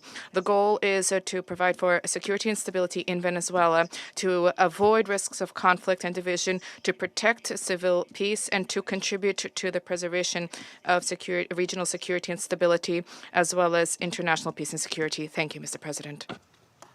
I thank the representative of Bahrain for the statement and now give the floor to the representative of Pakistan. Thank you, Mr. President. Allow me to begin by congratulating Somalia on its assumption of the presidency for this month and assuring you of my delegation's full support and cooperation. We welcome the new members joining the Council. I thank Undersecretary General Rosemary DiCarlo for reading out the remarks of the Secretary General and the valuable briefing. We also take note of views shared by Mr. Jeffrey Sachs and Ms. Mercedes de Freitas. I welcome the participation of the permanent representative of Venezuela alongside the representatives of other countries from the region and beyond in the meeting.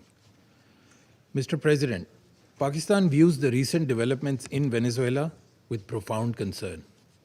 In a world already beset by multiple crises, escalating tensions and instability in the Caribbean do not augur well for regional and international peace and security.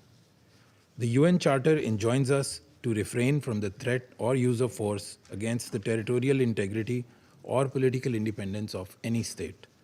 The UN Charter also binds member states to sovereign equality, non-interference in the internal affairs of others, and settlement of international disputes by peaceful means. Unilateral military action contravenes these sacrosanct principles and the doctrine of sovereign immunity. Such actions set dangerous precedents that risk eroding the foundations of the global legal framework. They also fuel instability, which, as history has shown time and again, can lead to unpredictable and uncontrollable outcomes for years to come. Mr. President, at this critical juncture, the path forward must be one of dialogue and diplomacy. Durable solutions to political differences can only be found through peaceful means, with full respect for the will of the Venezuelan people, free from any external interference. We hope that Latin American and the Caribbean region, as a zone of peace, will remain free from conflict and confrontation and continue its march towards enhanced regional cooperation and improved prosperity for the people. We urge all parties to exercise maximum restraint, de-escalate tensions, pursue peaceful coexistence, refrain from any actions that could exacerbate the volatile situation, and engage in dialogue, including by utilizing the sincere offers of mediation. The good offices of the Secretary General also always remain available for that purpose. Lastly, Mr. President, I affirm Pakistan's commitment to contributing constructively to the discharge of the Security Council's primary responsibility for addressing the threat to international peace and security by diffusing tensions, promoting pacific settlement, and upholding respect for international law and the UN Charter. Peace and stability of Venezuela and the welfare and prosperity of its people, with full ownership, must be the overriding objective of all efforts. I thank you. I thank the representative of Pakistan for the statement and now give the floor to the representative of Greece. Thank you, Mr. President. At the outset, I would like to congratulate Somalia for assuming the presidency of the Council for the month of January, and I would like to welcome the newly elected members joining the Council. I would also like to thank USG DiCarlo for her briefing on behalf of the Secretary General, as well as Mr. Sachs and Ms. De Freitas for their remarks. Mr. President, Greece is closely monitoring developments in Venezuela. We urge all actors to exercise maximum restraint and to refrain from actions that would deepen the crisis and undermine prospects for peace and stability. Greece reiterates that the Charter of the United Nations and international law, including human rights law, must always be respected. We also recall the obligation of all parties to protect civilians, especially in times of heightened tensions. Greece shares the priority of combating transnational organized crime and drug trafficking, which pose a significant security threat worldwide. We reiterate that these challenges should be addressed through sustained cooperation in full respect of international law. Mr. President, Greece firmly believes that dialogue and diplomacy are the only viable tools for a peaceful transition and a sustainable resolution of the crisis. We join the Secretary General in encouraging all actors in Venezuela to engage in inclusive and meaningful dialogue in full respect of human rights, democratic principles, and the rule of law. We have long been clear that Nicolas Maduro's and illegitimate president's claim to power lacks legitimacy. Greece has not recognized the results of the rigged elections of July 28, 2024, and has always supported initiatives aimed at achieving a democratic solution for Venezuela. We stand firmly with the people of Venezuela in their pursuit of a democratic future, and we express the hope that the recent events will lead to this effect. The voices of all Venezuelans need to be heard, and they deserve governance that reflects their will through peaceful and inclusive processes. In this spirit, we will continue to support efforts aimed at achieving a peaceful, negotiated transition that ensures the will of all Venezuelans is fully respected. Greece stands ready to support all regional and international efforts aimed at the peaceful resolution of the crisis in line with the Charter of the United Nations and international law. I thank you. I thank the representative of Greece for this statement and now give the floor to the representative of Bolivarian Republic of Venezuela. Thank you very much, Mr. President. Before coming to the substance of our statement today, I think we need to make an institutional clarification. We note with concern that an attempt is being made to present to the Security Council a supposed representative of civil society, a person whose public career trajectory bears the hallmarks of sustained funding from foreign governments and transnational corporations. This has been the case for years, as well as participation in processes of political destabilization and the promotion of institutional breakdown in her own country. The instrumental use of this person to legitimize narratives of confrontation, justify the use of force, or minimize violations of international law does not contribute in any way to the purposes of this Council or to the strengthening of multilateralism. On the contrary, it erodes the credibility of the debates and distorts the Security Council's mandate entrusted with the maintenance of international peace and security. Mr. President, on January 3rd, 2026 is a date of profound historical significance, not only for Venezuela, but for the international system as a whole. On that day, the Bolivarian Republic of Venezuela was the target of an illegitimate armed attack lacking any legal justification by the government of the United States of America, which included bombing of our territory, the loss of civilian and military lives, the destruction of civilian infrastructure, essential infrastructure, and the kidnapping of the constitutional president of the Republic, Nicolas Maduro Moras, and the First Lady, Cilia Flores. Venezuela comes before this Council today with a deep conviction that international peace can only be sustained if international law is respected without exception, without double standards, and without selective interpretations. The events of January 3rd constitute a flagrant violation of the UN Charter perpetrated by the US government, in particular the violation of the principle of sovereign equality of states, of the absolute prohibition of the use or threat of use of force against the territorial integrity or political independence of any state, as enshrined in Article 2, Paragraph 4, and a violation of the duty to settle disputes by peaceful means. Similarly, these acts also seriously violate the Geneva Conventions and protocols, as indiscriminate attacks were carried out against the civilian population and assets. International human rights law has also been violated, particularly the right to life, personal integrity, and security. Of particular seriousness is the kidnapping of the President of the Republic by the government of the United States of America, which constitutes a direct violation of an essential norm of the international legal order, namely the personal immunity of heads of state in office. This immunity is not an individual privilege. It is an institutional guarantee that protects the sovereignty of states and the stability of the international system. Its disregard not only affects Venezuela, but also sets an extremely dangerous precedent for all states represented in this chamber, regardless of their size, power, or alliances.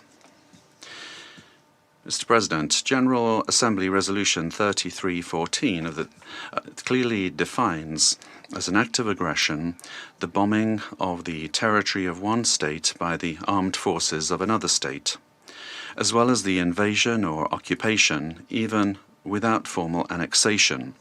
The events we are denouncing here unequivocally fit this definition. In 2004, the International Court of Justice affirmed that occupation exists when a state exercises effective control, even without formal annexation or the continuous presence of troops. Security Council Resolution 242, for its part, emphasizes that the acquisition of territory by force is inadmissible, while General Assembly Resolution 2625 establishes that the territory of a state shall not be subject to military occupation as a result of the use of force in contravention of the UN Charter. Allowing such acts to go without an effective answer would amount to normalizing the replacement of law by might, while eroding the very foundations of the collective security system. Today, it is not only Venezuela's sovereignty that is at stake, the credibility of international law, the authority of this organization, and the validity of the principle that no state can set itself up as a judge, party, and executor of the world order are also at stake. Mr. President, we cannot ignore a central element of this U.S. aggression. Venezuela is the victim of these attacks because of its natural resources. Our country's oil, energy, strategic resources, and geopolitical position have historically been factors of greed and external pressure. When force is used to control resources, impose governments, or redesign states, we are faced with a logic that harks back to the worst practices of colonialism and neocolonialism. Accepting such a logic would mean to open the door to a deeply unstable world in which countries with greater military capacities can decide by force the political and economic destinies of other states. This scenario not only threatens Venezuela, it threatens international peace and security as a whole. If the kidnapping of a head of state, the bombing of a sovereign country, and the open threat of further armed action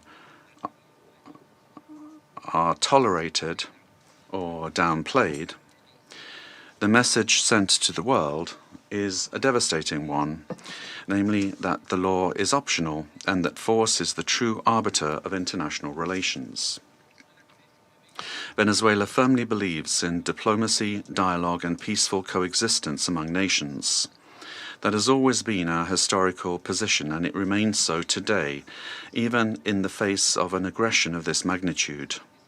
It is precisely that commitment to peace, the one that was violated on the 3rd of January. Therefore, Venezuela urges this Security Council to fully assume its responsibility and to act in accordance with the mandate conferred upon it by the Charter of the United Nations. In that regard, we request, A, that the government of the United States of America be demanded to fully respect the immunities of President Nicolas Maduro and First Lady Celia Flores, as well as their immediate release and safe return to Venezuela. 2, that the use of force against the Bolivarian Republic of Venezuela be clearly and unequivocally condemned. Thirdly, that the principle of non-acquisition of territory or resources by force be reaffirmed. And 4, that measures aimed at de-escalation, the protection of the civilian population, and the restoration of international law be adopted. Mr. President, in spite of the seriousness of the events, Venezuela would like to inform this body and the international community that its institutions are functioning normally, that constitutional order has been preserved, and that the state exercises effective control over all of its territory. In accordance with our constitution, Executive Vice President Delcy Rodriguez is being sworn in as acting President of the Republic, thereby guaranteeing institutional continuity, stability, and internal peace. We wish to convey a message of serenity, confidence, and hope to the Venezuelan people. Venezuela is a nation that believes in peace, work, and dignity. Our commitment is to diplomacy and law, and the law is firm and unwavering. We defend our sovereignty without renouncing our values. We bet on dialogue without accepting imposition. We believe in a future of coexistence, development, and mutual respect among nations. We trust that this Security Council will rise to the historic moment facing humanity and choose the path of legality, collective responsibility, and peace. Thank you very much, Mr. President. I thank the representative of the Bolivarian Republic of Venezuela and now give the floor to the representative of Argentina. Buenos días. Good morning, and thank you very much, Mr. President. Mr. President, the government of the Argentine Republic values the decision and determination demonstrated by the President of the United States of America and by his government in the recent actions taken in Venezuela that resulted in the capture of the dictator Nicolas Maduro, leader of the Cartel of the Suns, declared a terrorist organization by Argentina in 2025, the same year in which Argentina also declared the Tren de Aragua a terrorist organization. The Argentine Republic trusts that these events represent a decisive step forward against narco terrorism that affects the region, and at the same time open a stage that will allow the Venezuelan people to fully recover democracy, the rule of law, and respect for human rights, in accordance with the principles of international law, and put an end to the oppression exercised for years by the authoritarian regime that plunged the Venezuelan people into poverty and forced 8 million Venezuelans to have to flee their country. Mr. President, the illegitimate regime of Nicolas Maduro has not only constituted a direct threat to Venezuelan citizens through the systematic violation of human rights, the appropriation of the country's resources, and the destruction of democratic institutions, but also to the entire region by leading and exporting its networks of drug trafficking and organized crime. Since the inauguration of President Javier Milei, Argentina has been clear and consistent in its position regarding this situation. We have unequivocally denounced the lack of freedoms and the serious human rights violations, and we have actively contributed with the determination and responsibility to international efforts aimed at the return of democracy in Venezuela. In March 2024, when others opted for inaction or ambiguity, Argentina granted diplomatic asylum to 6 Venezuelan opposition leaders, assuming an enormous challenge for our representation in Caracas. Subsequently, after denouncing the fraudulent nature of the result announced in the 28 July 2024 elections and recognizing Edmundo González Urrutia as president-elect, Argentina was expelled from Venezuela. Our embassy, where the asylum seekers remained, was subject to a permanent siege. Despite these pressures, the Argentine Republic maintained its unwavering conviction to continue denouncing the situation in Venezuela and to act in every available international forum so that Venezuela could once again embrace freedom and democracy. Mr. President, this is not the first time that Argentina has addressed this Security Council regarding the situation in Venezuela. On the 23rd of December last, we expressed our deep concern over institutional and humanitarian deteriorating situation, noting the effects of the illegitimate regime of Nicolas Maduro transcended the domestic sphere and negatively affected regional stability, constituting a concrete threat to hemispheric security.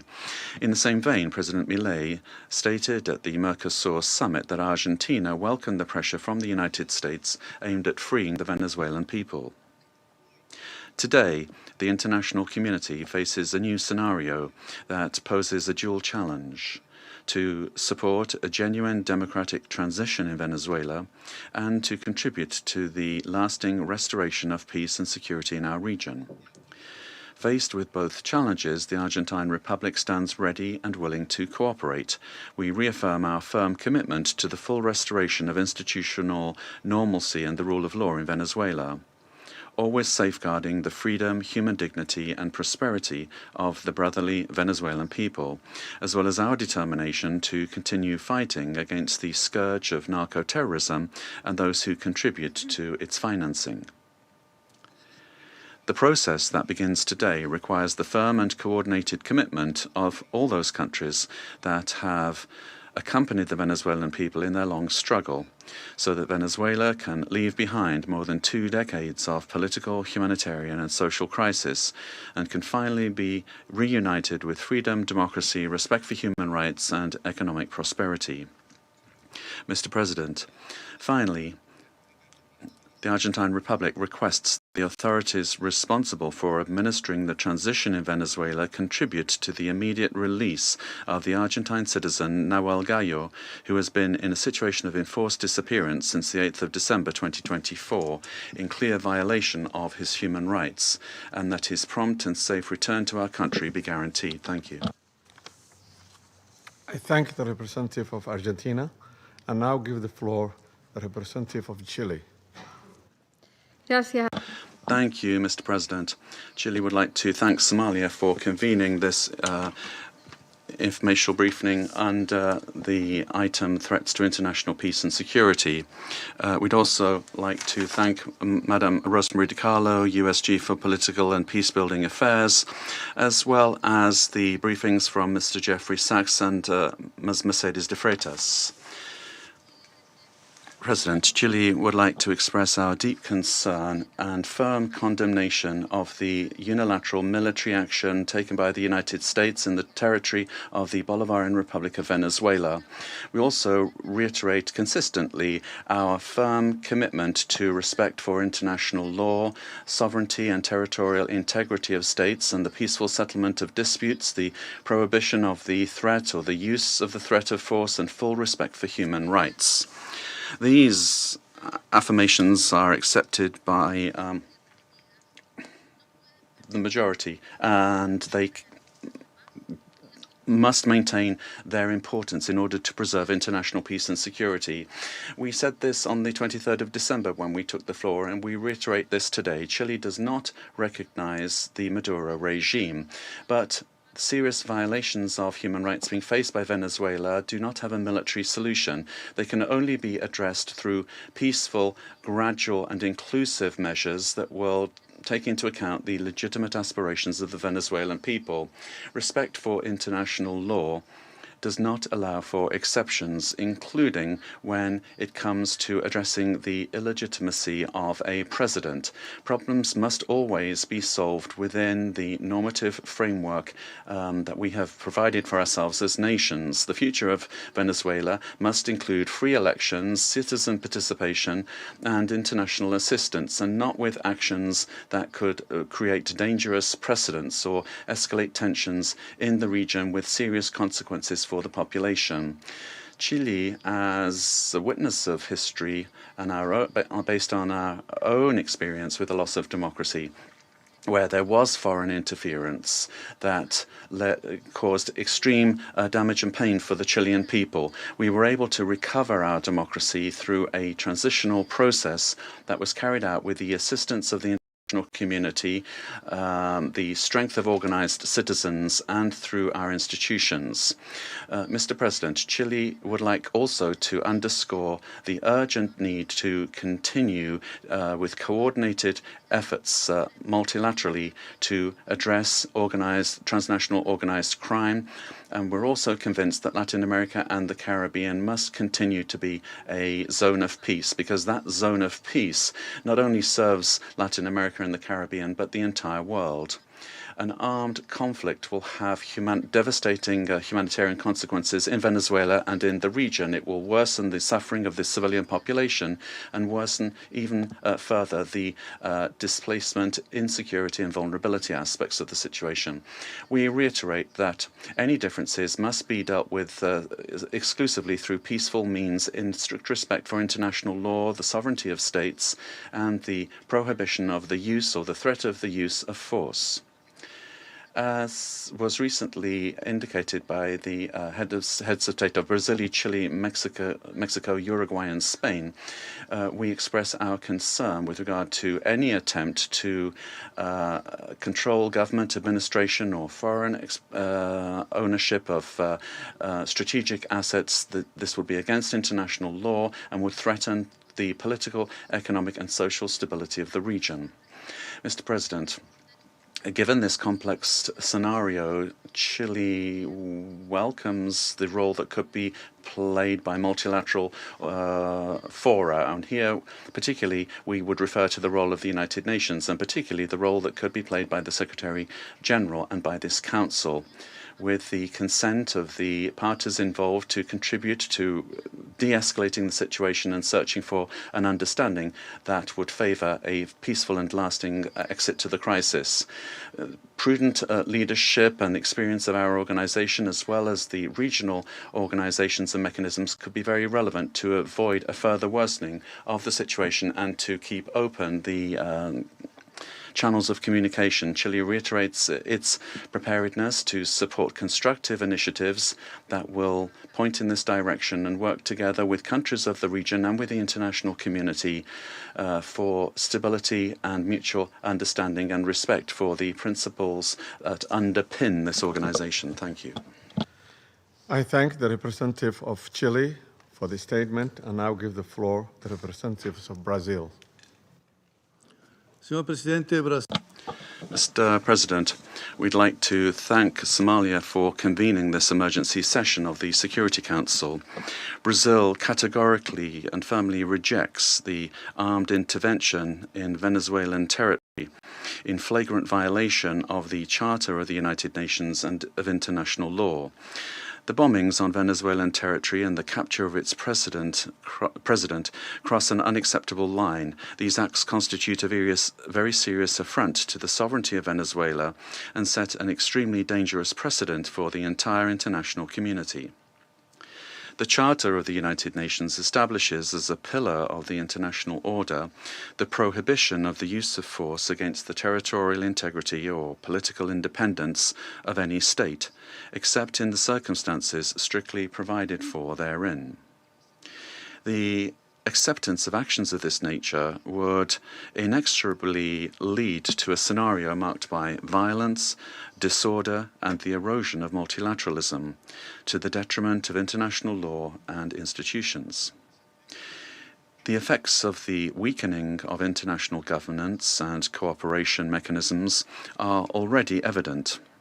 The record number since the Second World War of 61 active armed conflicts, the unprecedented figure of 117 million people in situations of humanitarian disaster around the world, reflecting the increase in wars, displacement, and crimes against humanity, such as the genocide in Gaza, and the global increase in military spending, which is approaching the historical mark of $2.7 trillion. As Brazil has reiterated on numerous occasions, the norms that govern coexistence among states are mandatory and universal. They do not admit exceptions based on ideological, geopolitical, political, economic, or any other kind of interests or projects. They do not admit that the exploitation of natural or economic resources justifies the use of force or the illegal change of a government. The multipolar world of the 21st century, which promotes peace and prosperity, must not be confused with spheres of influence. We cannot accept the argument that the end justifies the means. This reasoning lacks legitimacy and opens the possibility of granting the strongest the right to define what is just or unjust, what is right or wrong, and even to ignore national sovereignties, imposing the decisions to be taken by the weakest. Latin America and the Caribbean have made peace a conscious, lasting, and irreversible choice.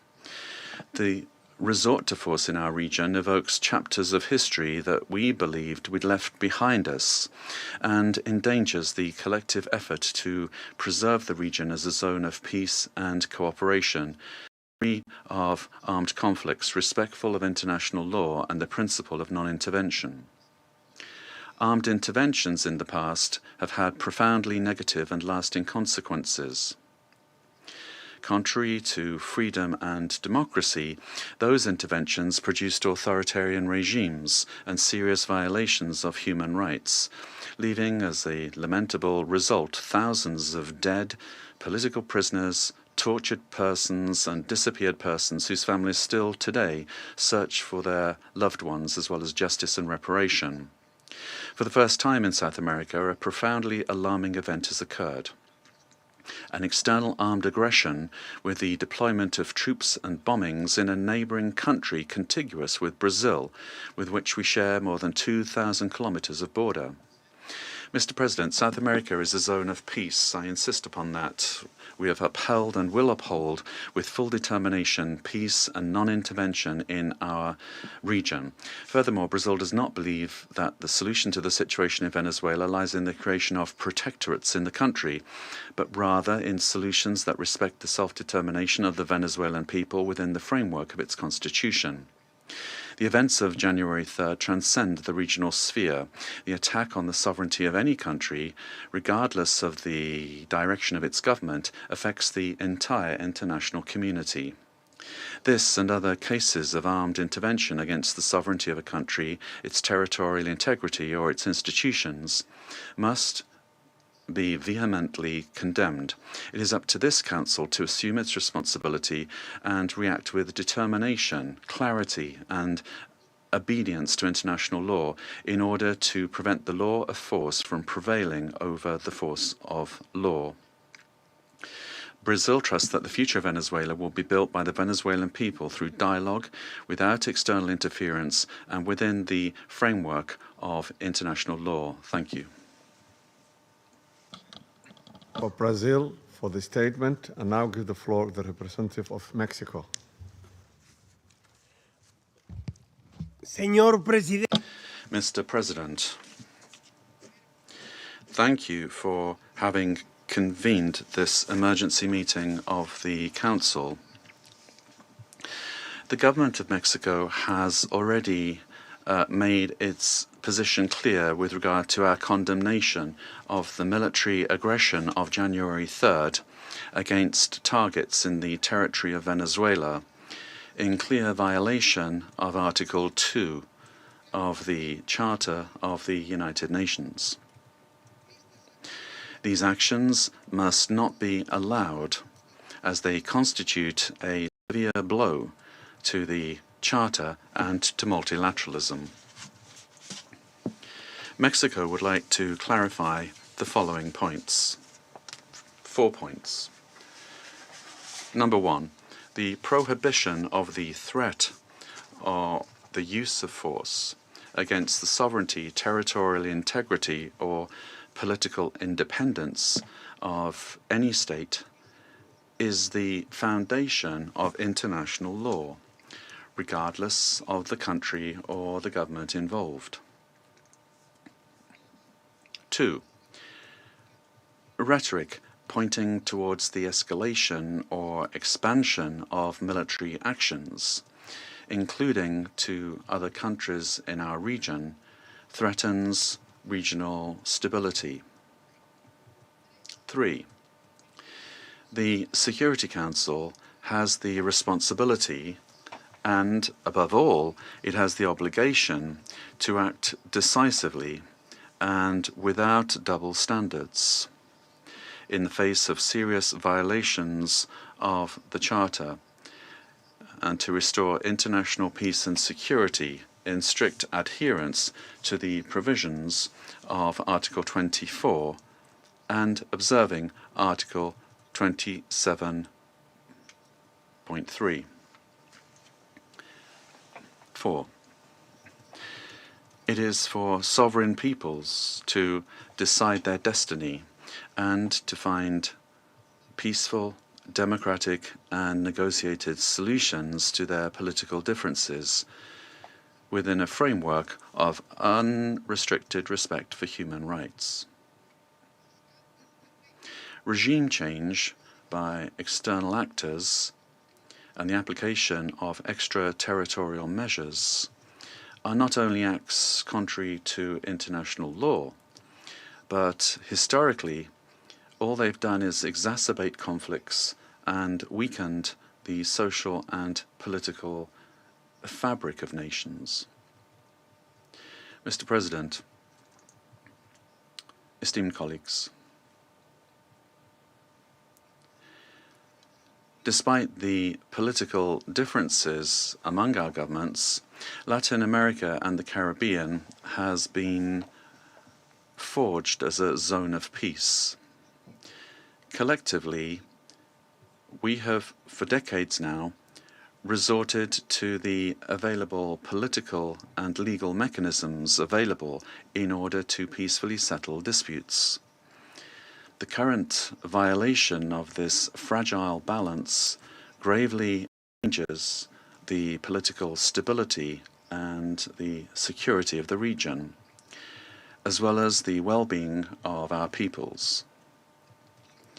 Those who justify these acts deny the independent history of Latin America and the Caribbean. Mexico, firm in its constitutional principles of foreign policy and its pacifist calling emphatically reiterates that dialogue and negotiation are the only legitimate and effective ways to resolve existing differences.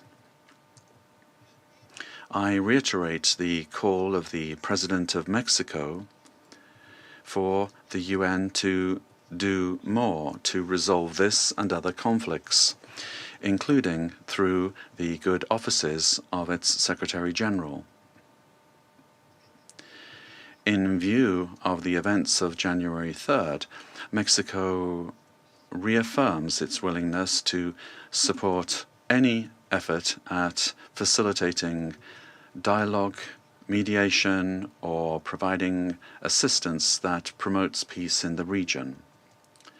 Finally, we cannot overlook the fact that this session of the Council has been held only now, when what we face is a serious situation that puts international peace and security at risk.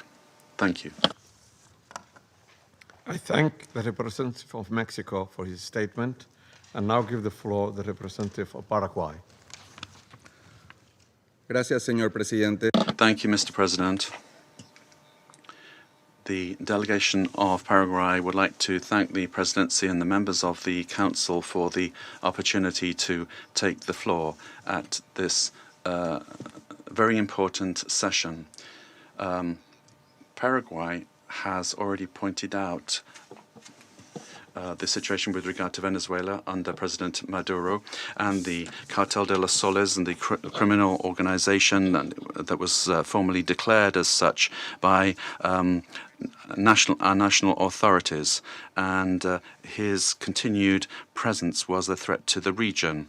The exit of the leader of that terrorist organization should immediately lead to the restoration of democracy and to the rule of law in Venezuela, making it possible for the popular will expressed at the ballot box will be the foundation for reconstruction in Venezuela. We would also urgently call for the release of all political prisoners that are still in the prisons of that country, and we reiterate that a return to democratic institutions in Venezuela and the possibility for the legitimately elected authorities to resume their functions are fundamental steps for stability in the region. And finally, Paraguay reaffirms our historic commitment to the peaceful settlement of disputes, and we would observe the current events in Venezuela, and we would urge democratic means to be given priority for an ordered transition.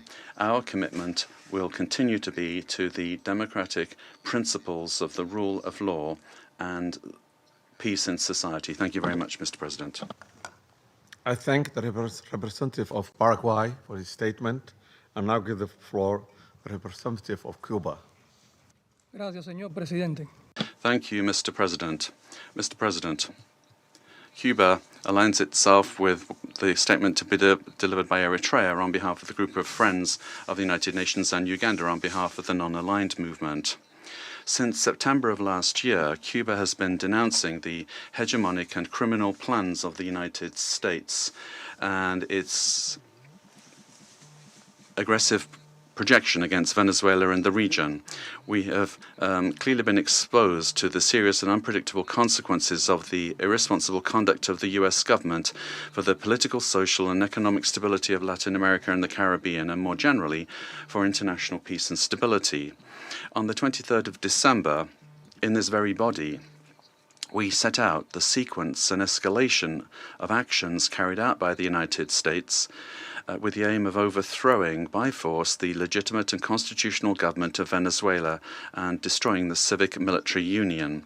The United States resorted to various maneuvers to materialize its plans for domination, including vile extrajudicial executions and acts of piracy, maritime terrorism against oil tankers and their crews in international waters of the Caribbean Sea, as well as the imposition of an illegal naval blockade against Venezuela and the politically motivated designation of its legitimate government as a foreign terrorist organization. Previously, it had subjected that country to prolonged unilateral coercive measures, economic asphyxiation, smear campaigns, and attacks against some of its important institutions, exposing it to a cruel psychological war.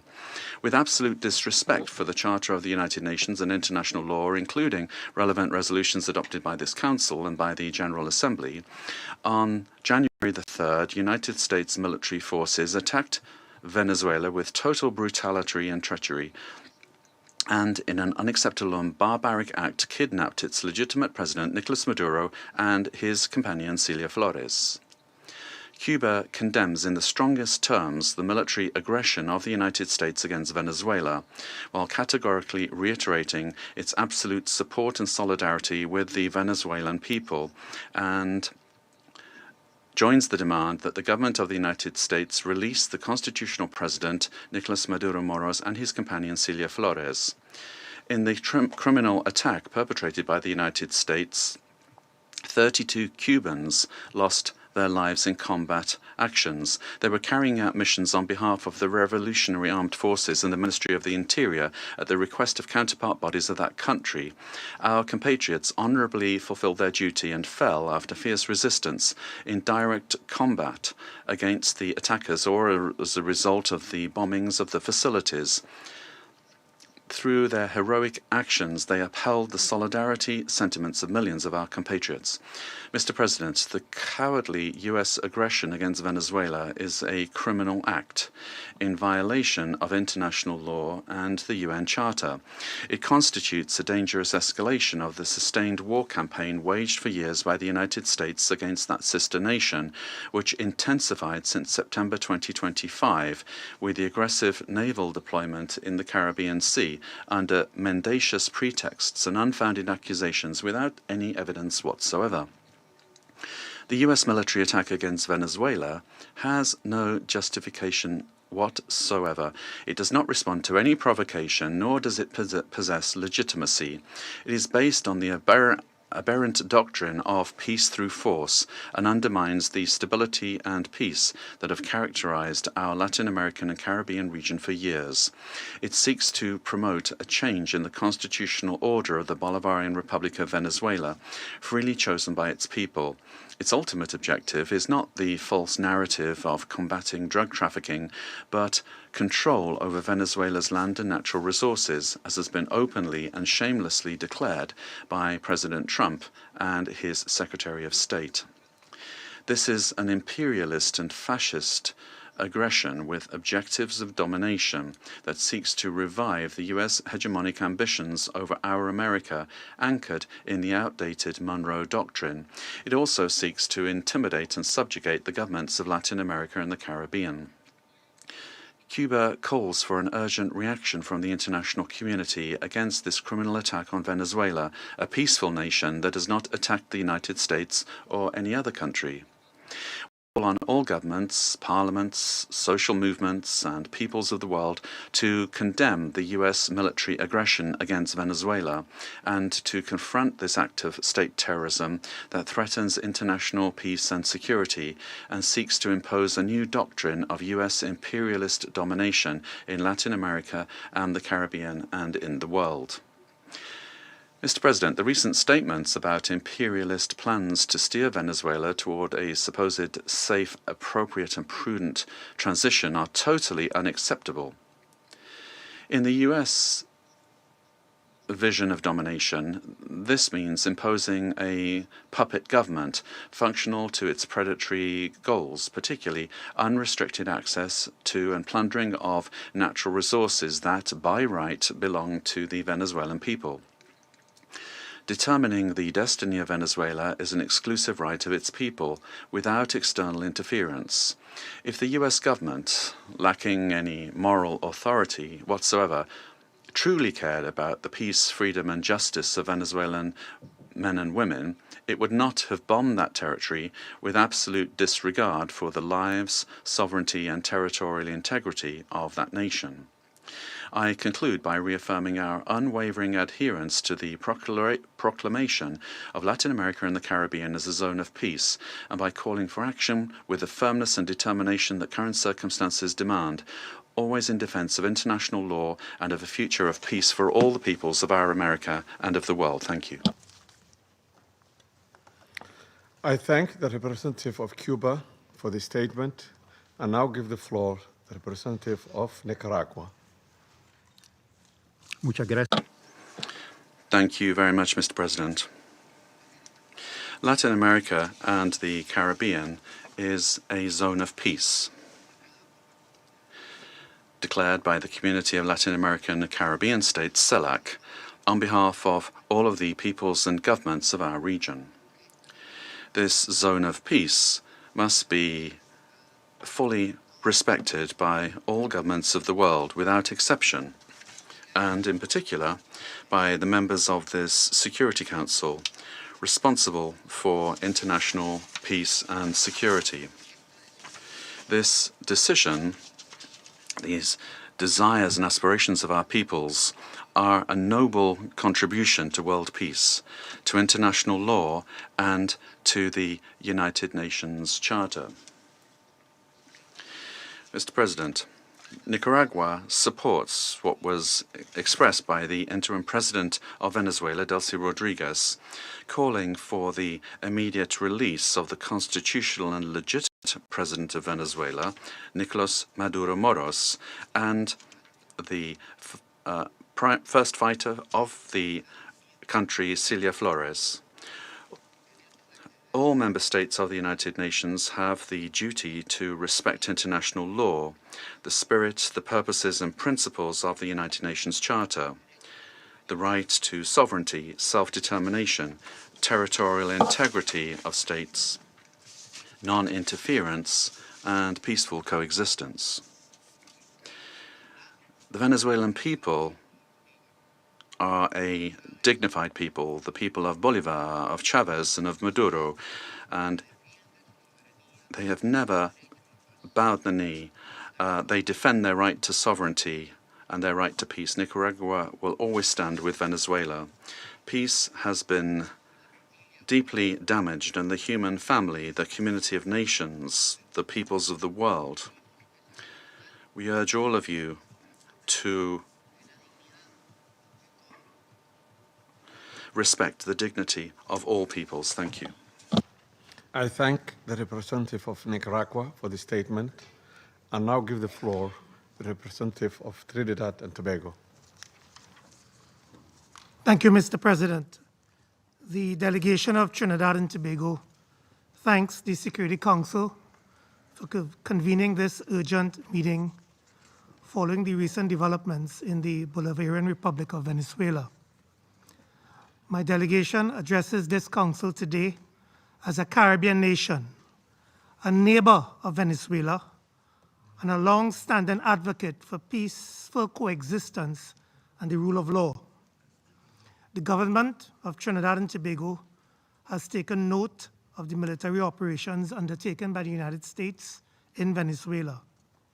We remain committed to cooperative efforts led by the United States to disrupt and dismantle networks that enable transnational crime across the Americas, whose activities have had debilitating effects on the security and stability of the region. Trinidad and Tobago remains steadfast in its support of the United States of America's initiatives that strengthen regional security, reinforce the rule of law, and safeguard the well-being of our societies, the Americas.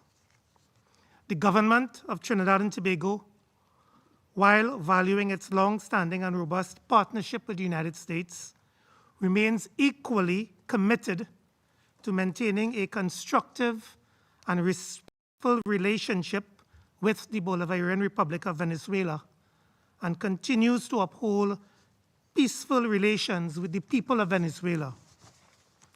The delegation of Trinidad and Tobago wishes to underscore its long-standing relationship with both the United States and Venezuela and stands ready to work collaboratively with all partners who share the aspiration of a safer, more prosperous and stable hemisphere. Mr. President, I thank you. I thank the representative of Trinidad and Tobago and now give the floor to the representative of Spain. Mr. President, at the outset, allow me to congratulate you on assuming the monthly presidency of the United Nations Security Council and wish you every success in the discharge of your duties. I thank you for convening this important meeting, and I also extend my thanks to the Under-Secretary General and Head of Political and Peacebuilding Affairs of the United Nations, Madam Rosemary DiCarlo. Thank her for the information provided today. Spain would like to express our profound concern about what's happened in Venezuela. And as the Secretary General of the United Nations has noted, it constitutes a very worrying precedent with implications for the region and for the world. Respect for the principles of the Charter of the United Nations, particularly the sovereignty and territorial integrity of states and the prohibition of the use or the threat of use of force, is indispensable to ensure international coexistence. Spain defends the validity of an international order that is rules-based, where it is imperative, as set out in Article 2.3 of the Charter, to pursue the peaceful settlement of disputes. We consider that these actions constitute a very troubling precedent for regional peace and security, and we recall that the natural resources of a country are part of its sovereignty. We share the view that the fight against organized crime in the region is a priority, but that fight can only be waged through international cooperation. We also share the view that it is a priority to defend human rights and fundamental freedoms in Venezuela. Spain seeks to work for peace, stability, democracy, progress, and social justice, and that cannot be imposed by force. It can only come through broad dialogue among Venezuelans, leading to a peaceful and democratic Venezuelan solution. It must be the voice of the Venezuelan people that determines the destiny of Venezuela. Spain did not recognize the results of the most recent elections held in Venezuela in July 2024 and has been unequivocal in condemning any violations and threats to human rights. We have provided protection to opposition leaders who have been persecuted and have expressed firm rejection of any undemocratic conduct and abuses against the citizenry, but such condemnation can only be exercised with full respect for international law. Spain will work to unite Venezuelans, men and women, and is committed to dialogue and peace because force never brings more democracy. Thank you, Mr. President. I thank the representative of Spain, and I now give the floor to the representative of South Africa. Thank you, Mr. President. We wish to congratulate the Federal Republic of Somalia for assuming the rotating presidency of the United Nations Security Council for the month of January, and wish you and your delegation all the best in the execution of your responsibilities. We also wish to thank you for convening this debate and affording all UN member states to participate, because the situation in Venezuela concerns all UN member states, given its implications for the credibility of the UN Charter and international law. Mr. President, integral to the maintenance of international peace and security since the establishment of the United Nations is the understanding that no nation can claim to be legally or morally superior to another. We are all nations born out of different histories and contexts, ascribing to the common values and principles enshrined in the Charter of the United Nations. Chief amongst these principles is the sovereign equality of all its members. By signing the Charter, we have all committed to settle our international disputes by peaceful means in such a manner that international peace, security, and justice are not endangered. We have also committed to refrain in our foreign relations from the threat or use of force against the territorial integrity or political independence of any state, or in any other manner inconsistent with the purposes and principles of the United Nations. The International Court of Justice has also previously affirmed that international law prohibits the use of force and intervention in another state's affairs. Due to the shortcomings of its predecessor, the League of Nations, the UN was created to prevent countries from resorting to conflict, to settle disputes and prohibit the use of force unless it is done in a legally prescribed manner. In doing so, the UN has played a pivotal role in ensuring peaceful existence amongst nations, including in ending the colonial subjugation by powerful countries over others, underpinned by respect for the equal rights of nations, large and small, and respect for the principle of equal rights and self-determination of peoples. Joining the organization and committing to its principles afforded protection to many of us, with the supposed assurance that no longer would one nation be seen as inferior to another. Unfortunately, when countries ignore the Charter and act contrary to its central premise, it undermines the credibility of the entire system in which we all undertake our international relations. The stability of the international system depends not only on the respect, but on the consistent application of these established legal norms. We all benefit from a rules-based international order based on international law. When we break those norms, we invite anarchy and an environment where might makes right, ignoring the complexity of interrelations and interdependence in our modern world. Mr. President, the unilateral military strikes carried out by the United States of America against Venezuela and the abduction of President Nicolas Maduro and his spouse from Venezuelan territory for transfer to the United States wantonly violates the sovereignty and territorial integrity and independence of Venezuela. These actions are also in stark contrast to our established legal norms, reinforcing the belief that might is right and undermining diplomacy. History has repeatedly demonstrated that military invasions against sovereign states yield only instability and deepen crises. Unlawful unilateral force of this nature undermines the stability of the international order and the principle of equality among nations. Such use of force also undermines the institutional infrastructure established to regulate relations among nations. We have seen examples of these in Libya, Iraq, and countless cases in Africa where foreign interventions and interference create security crises and undermine national governance institutions cultivated through nuanced and complex national contexts.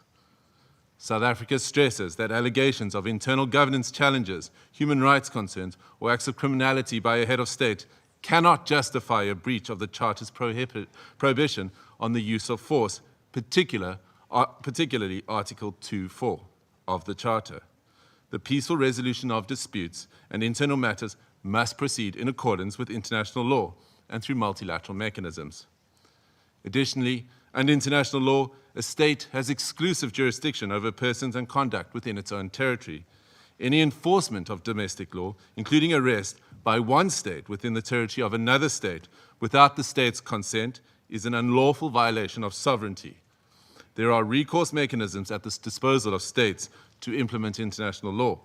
This includes taking action by bringing a case before the International Court of Justice or seeking action from the Security Council.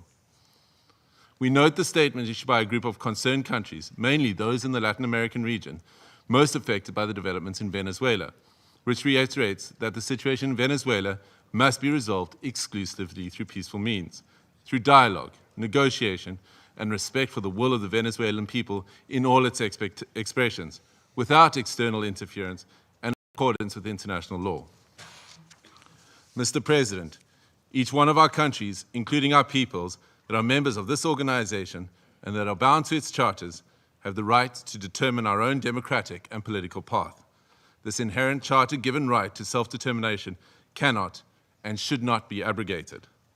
If we do not stand up for the sovereign rights of any nations or states when they are undermined and wantonly violated, then which one of us are safe or are guaranteed protection by the principles of the Charter and international law?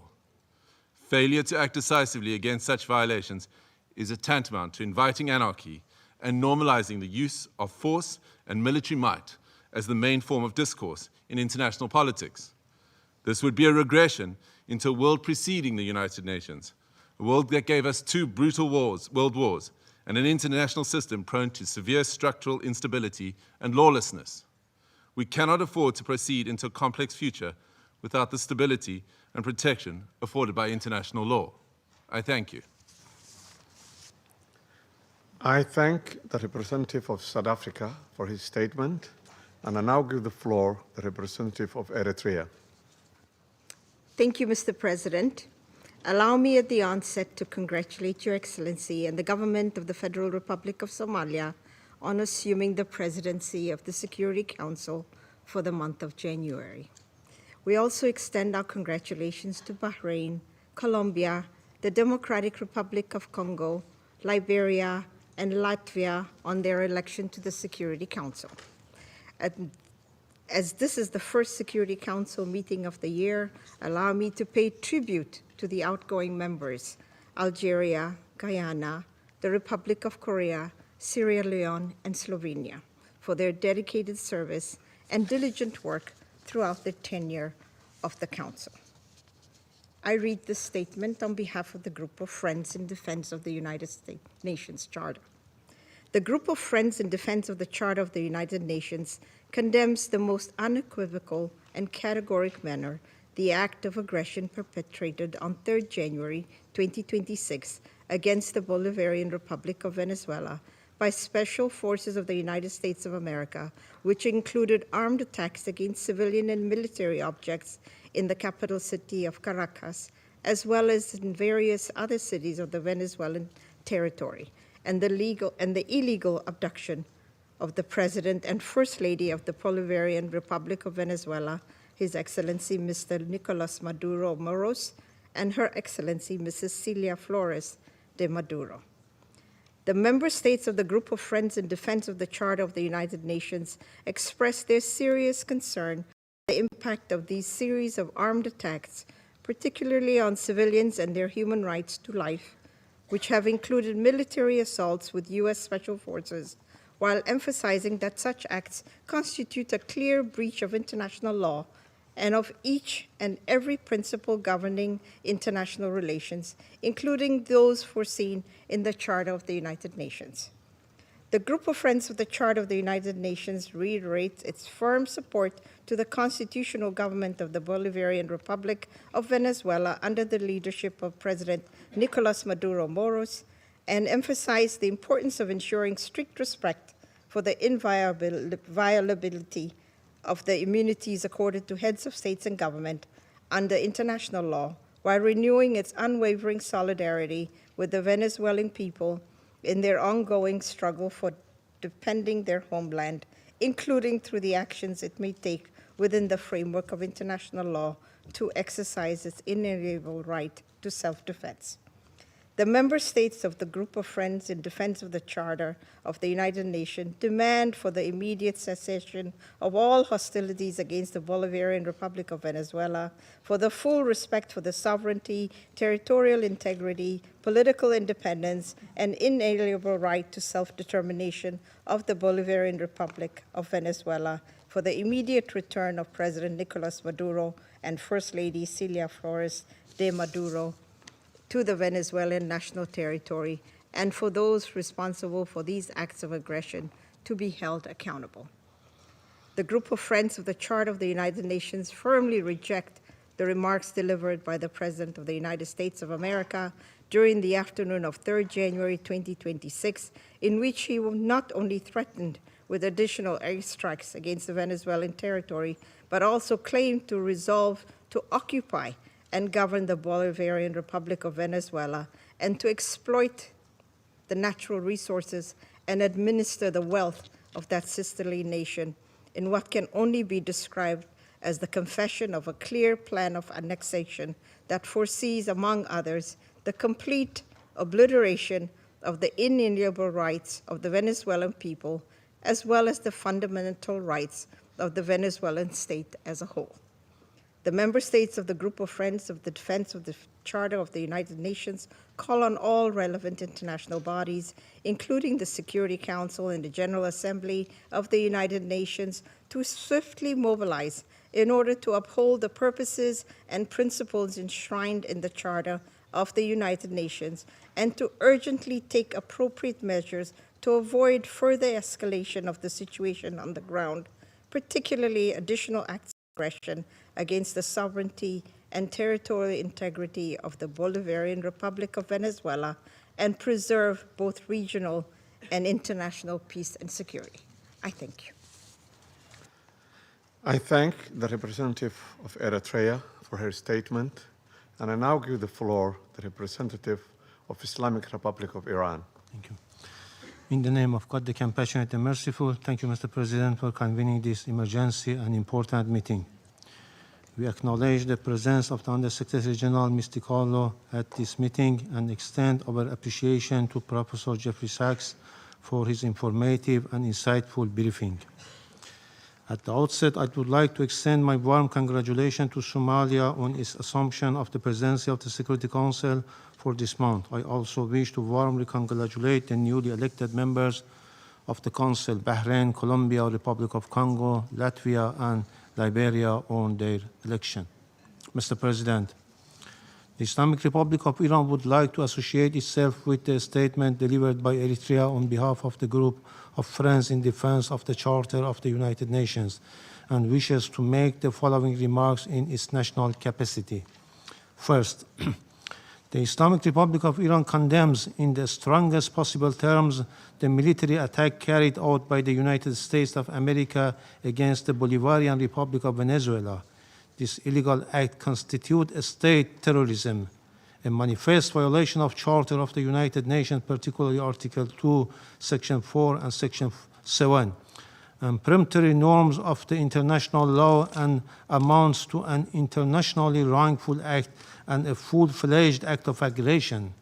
Such military aggression against an independent member state of the United Nations establishes a serious breach of regional and international peace and security with far-reaching consequences for the international system as a whole.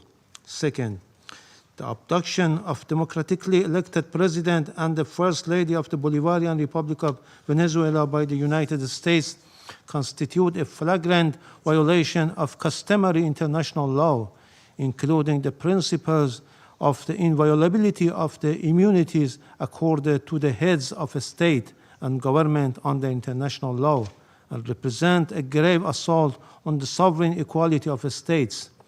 The Islamic Republic of Iran recalls Venezuela's inherent right to self-defense and underscores the legal responsibility of the United Nations, in particular the Security Council, to take immediate measures to halt this unlawful aggression and to ensure accountability for all those responsible.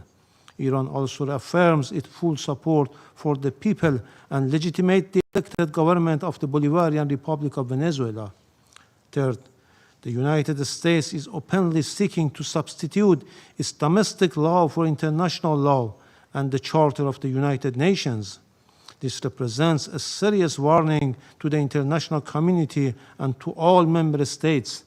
Such unlawful conduct strikes at the very foundations of the Charter-based international legal order and establishes a dangerous precedent that must be categorically and unequivocally rejected. The so-called declared U.S. policy of peace through strength prescribed the law of the jungle and the rule of force instead of rule of law, and if tolerated and normalized, would render the collective security system established by the Charter ineffective and devoid of purpose. Fourth, the continued inaction and paralysis of the Security Council in the face of the explicit threat and act of aggression by the United States have fostered a dangerous climate of impunity. It has emboldened the United States to persist in unlawful conduct that poses a grave threat to regional and international peace and security. In recent days, the President of the United States had repeatedly issued public threat of the use of force against the Islamic Republic of Iran in manifest violation of Article 2 of the Charter of the United Nations. At the same time, the United States is shedding crocodile tears for the Iranian people and hypocritically claims to support them while maintaining a well-documented record of intervention, the use of force, and the imposition of unlawful unilateral coercive measures against Iran. This includes its direct political, military, and operational support and involvement for Israeli regime unlawful joint war of aggression against Iran between 13 and 24 June 2025, which resulted in loss of civilian life, attacks on civilian infrastructure, and serious violations of fundamental human rights of the Iranian people. Iran reaffirms its inherent right to defend its sovereignty, territorial integrity, and national security, and to protect its people against any foreign interference. The United States of America will bear full responsibility for consequences arising from its unlawful threats and any ensuing escalation. Finally, we unequivocally reject the baseless allegation and unwarranted reference made to Iran by the representative of the United States at this meeting. The facts on the ground are clear, speak loudly for themselves, and cannot be concealed by political rhetoric or manufactured narrative. I thank you. I thank the representative of Islamic Republic of Iran and now give the floor to the representative of Uganda. Thank you, Mr. President. I have the honor to deliver this statement on behalf of the Non-Aligned Movement, NAM, representing 121 member states united by the shared principle of respect for the sovereignty and territorial integrity of all nations.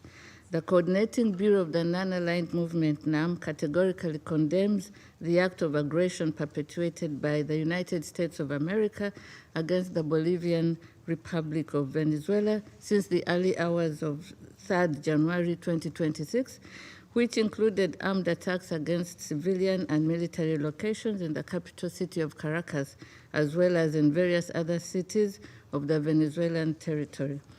The Coordinating Bureau of the Non-Aligned Movement notes that attacks in question, which blatantly violate the purposes and the principles enshrined in the Charter of the United Nations, as well as the norms of the international law, constitute an act of war against the Bolivian Republic of Venezuela that undermines both regional and international peace, security, and stability, while also threatening the very right to life of the Venezuelan people. Excuse me. The Coordinating Bureau of the Non-Aligned Movement demands the immediate cessation of all hostilities against the Bolivian Republic of Venezuela, the full respect of the sovereignty, territorial integrity, political independence, and inalienable rights to the self-determination of Bolivian Republic of Venezuela, and that those responsible for those ongoing acts of aggression to be held accountable. The Coordinating Bureau of the Non-Aligned Movement reaffirms the inviolability of the immunities accorded to the heads of states and government under international law, which constitute a fundamental pillar of sovereign equality, peace, coexistence, and stable international relations. These immunities, firmly rooted in customary international law and consistent with the purposes and principles of the Charter of the United Nations, must be respected universally without discrimination, and any actions or measures that undermine or selectively disregard them risk eroding multilateralism, destabilizing international relations, and weakening the international legal order. Excuse me. Mr. President, the Coordinating Bureau of the Non-Aligned Movement reiterates its full solidarity with the people and government of the Bolivian Republic of Venezuela at this critical time, and insists that military solutions are not viable avenues for addressing any issues that may be of concern between members of the international community. I thank you, Mr. President.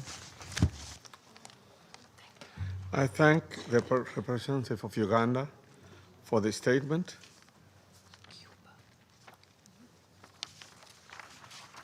I now give the floor to the representative of Cuba, who has asked for the floor to make a further statement.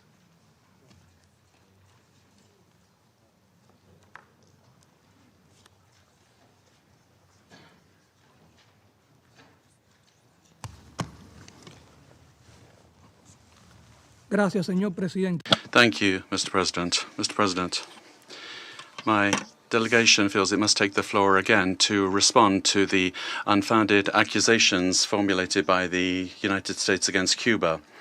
We are indignant that those that have led unilateral aggressions and systematic violations of international law pretend to judge other sovereign states with a totally immoral and irresponsible attitude lacking respect. We fundamentally reject the accusations that Cuba has intelligence assets in Venezuela.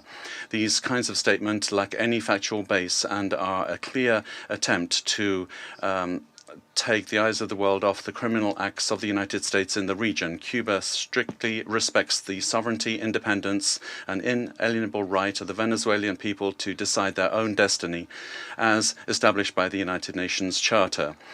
Cooperation between both countries is in multiple spheres, has legitimate bases, and is based on bilateral agreements signed by both parties. As has been declared by the revolutionary government, the 32 combatants that fell in terrorist acts perpetrated by the United States were in missions of the revolutionary forces at the request of Venezuela. Those patriots were heroic in their action, showing solidarity with millions of Cubans. These accusations attempt to suggest that Cuba is involved in this way in Venezuela. We categorically reject that. Thank you. I thank the representative of Cuba for the statement.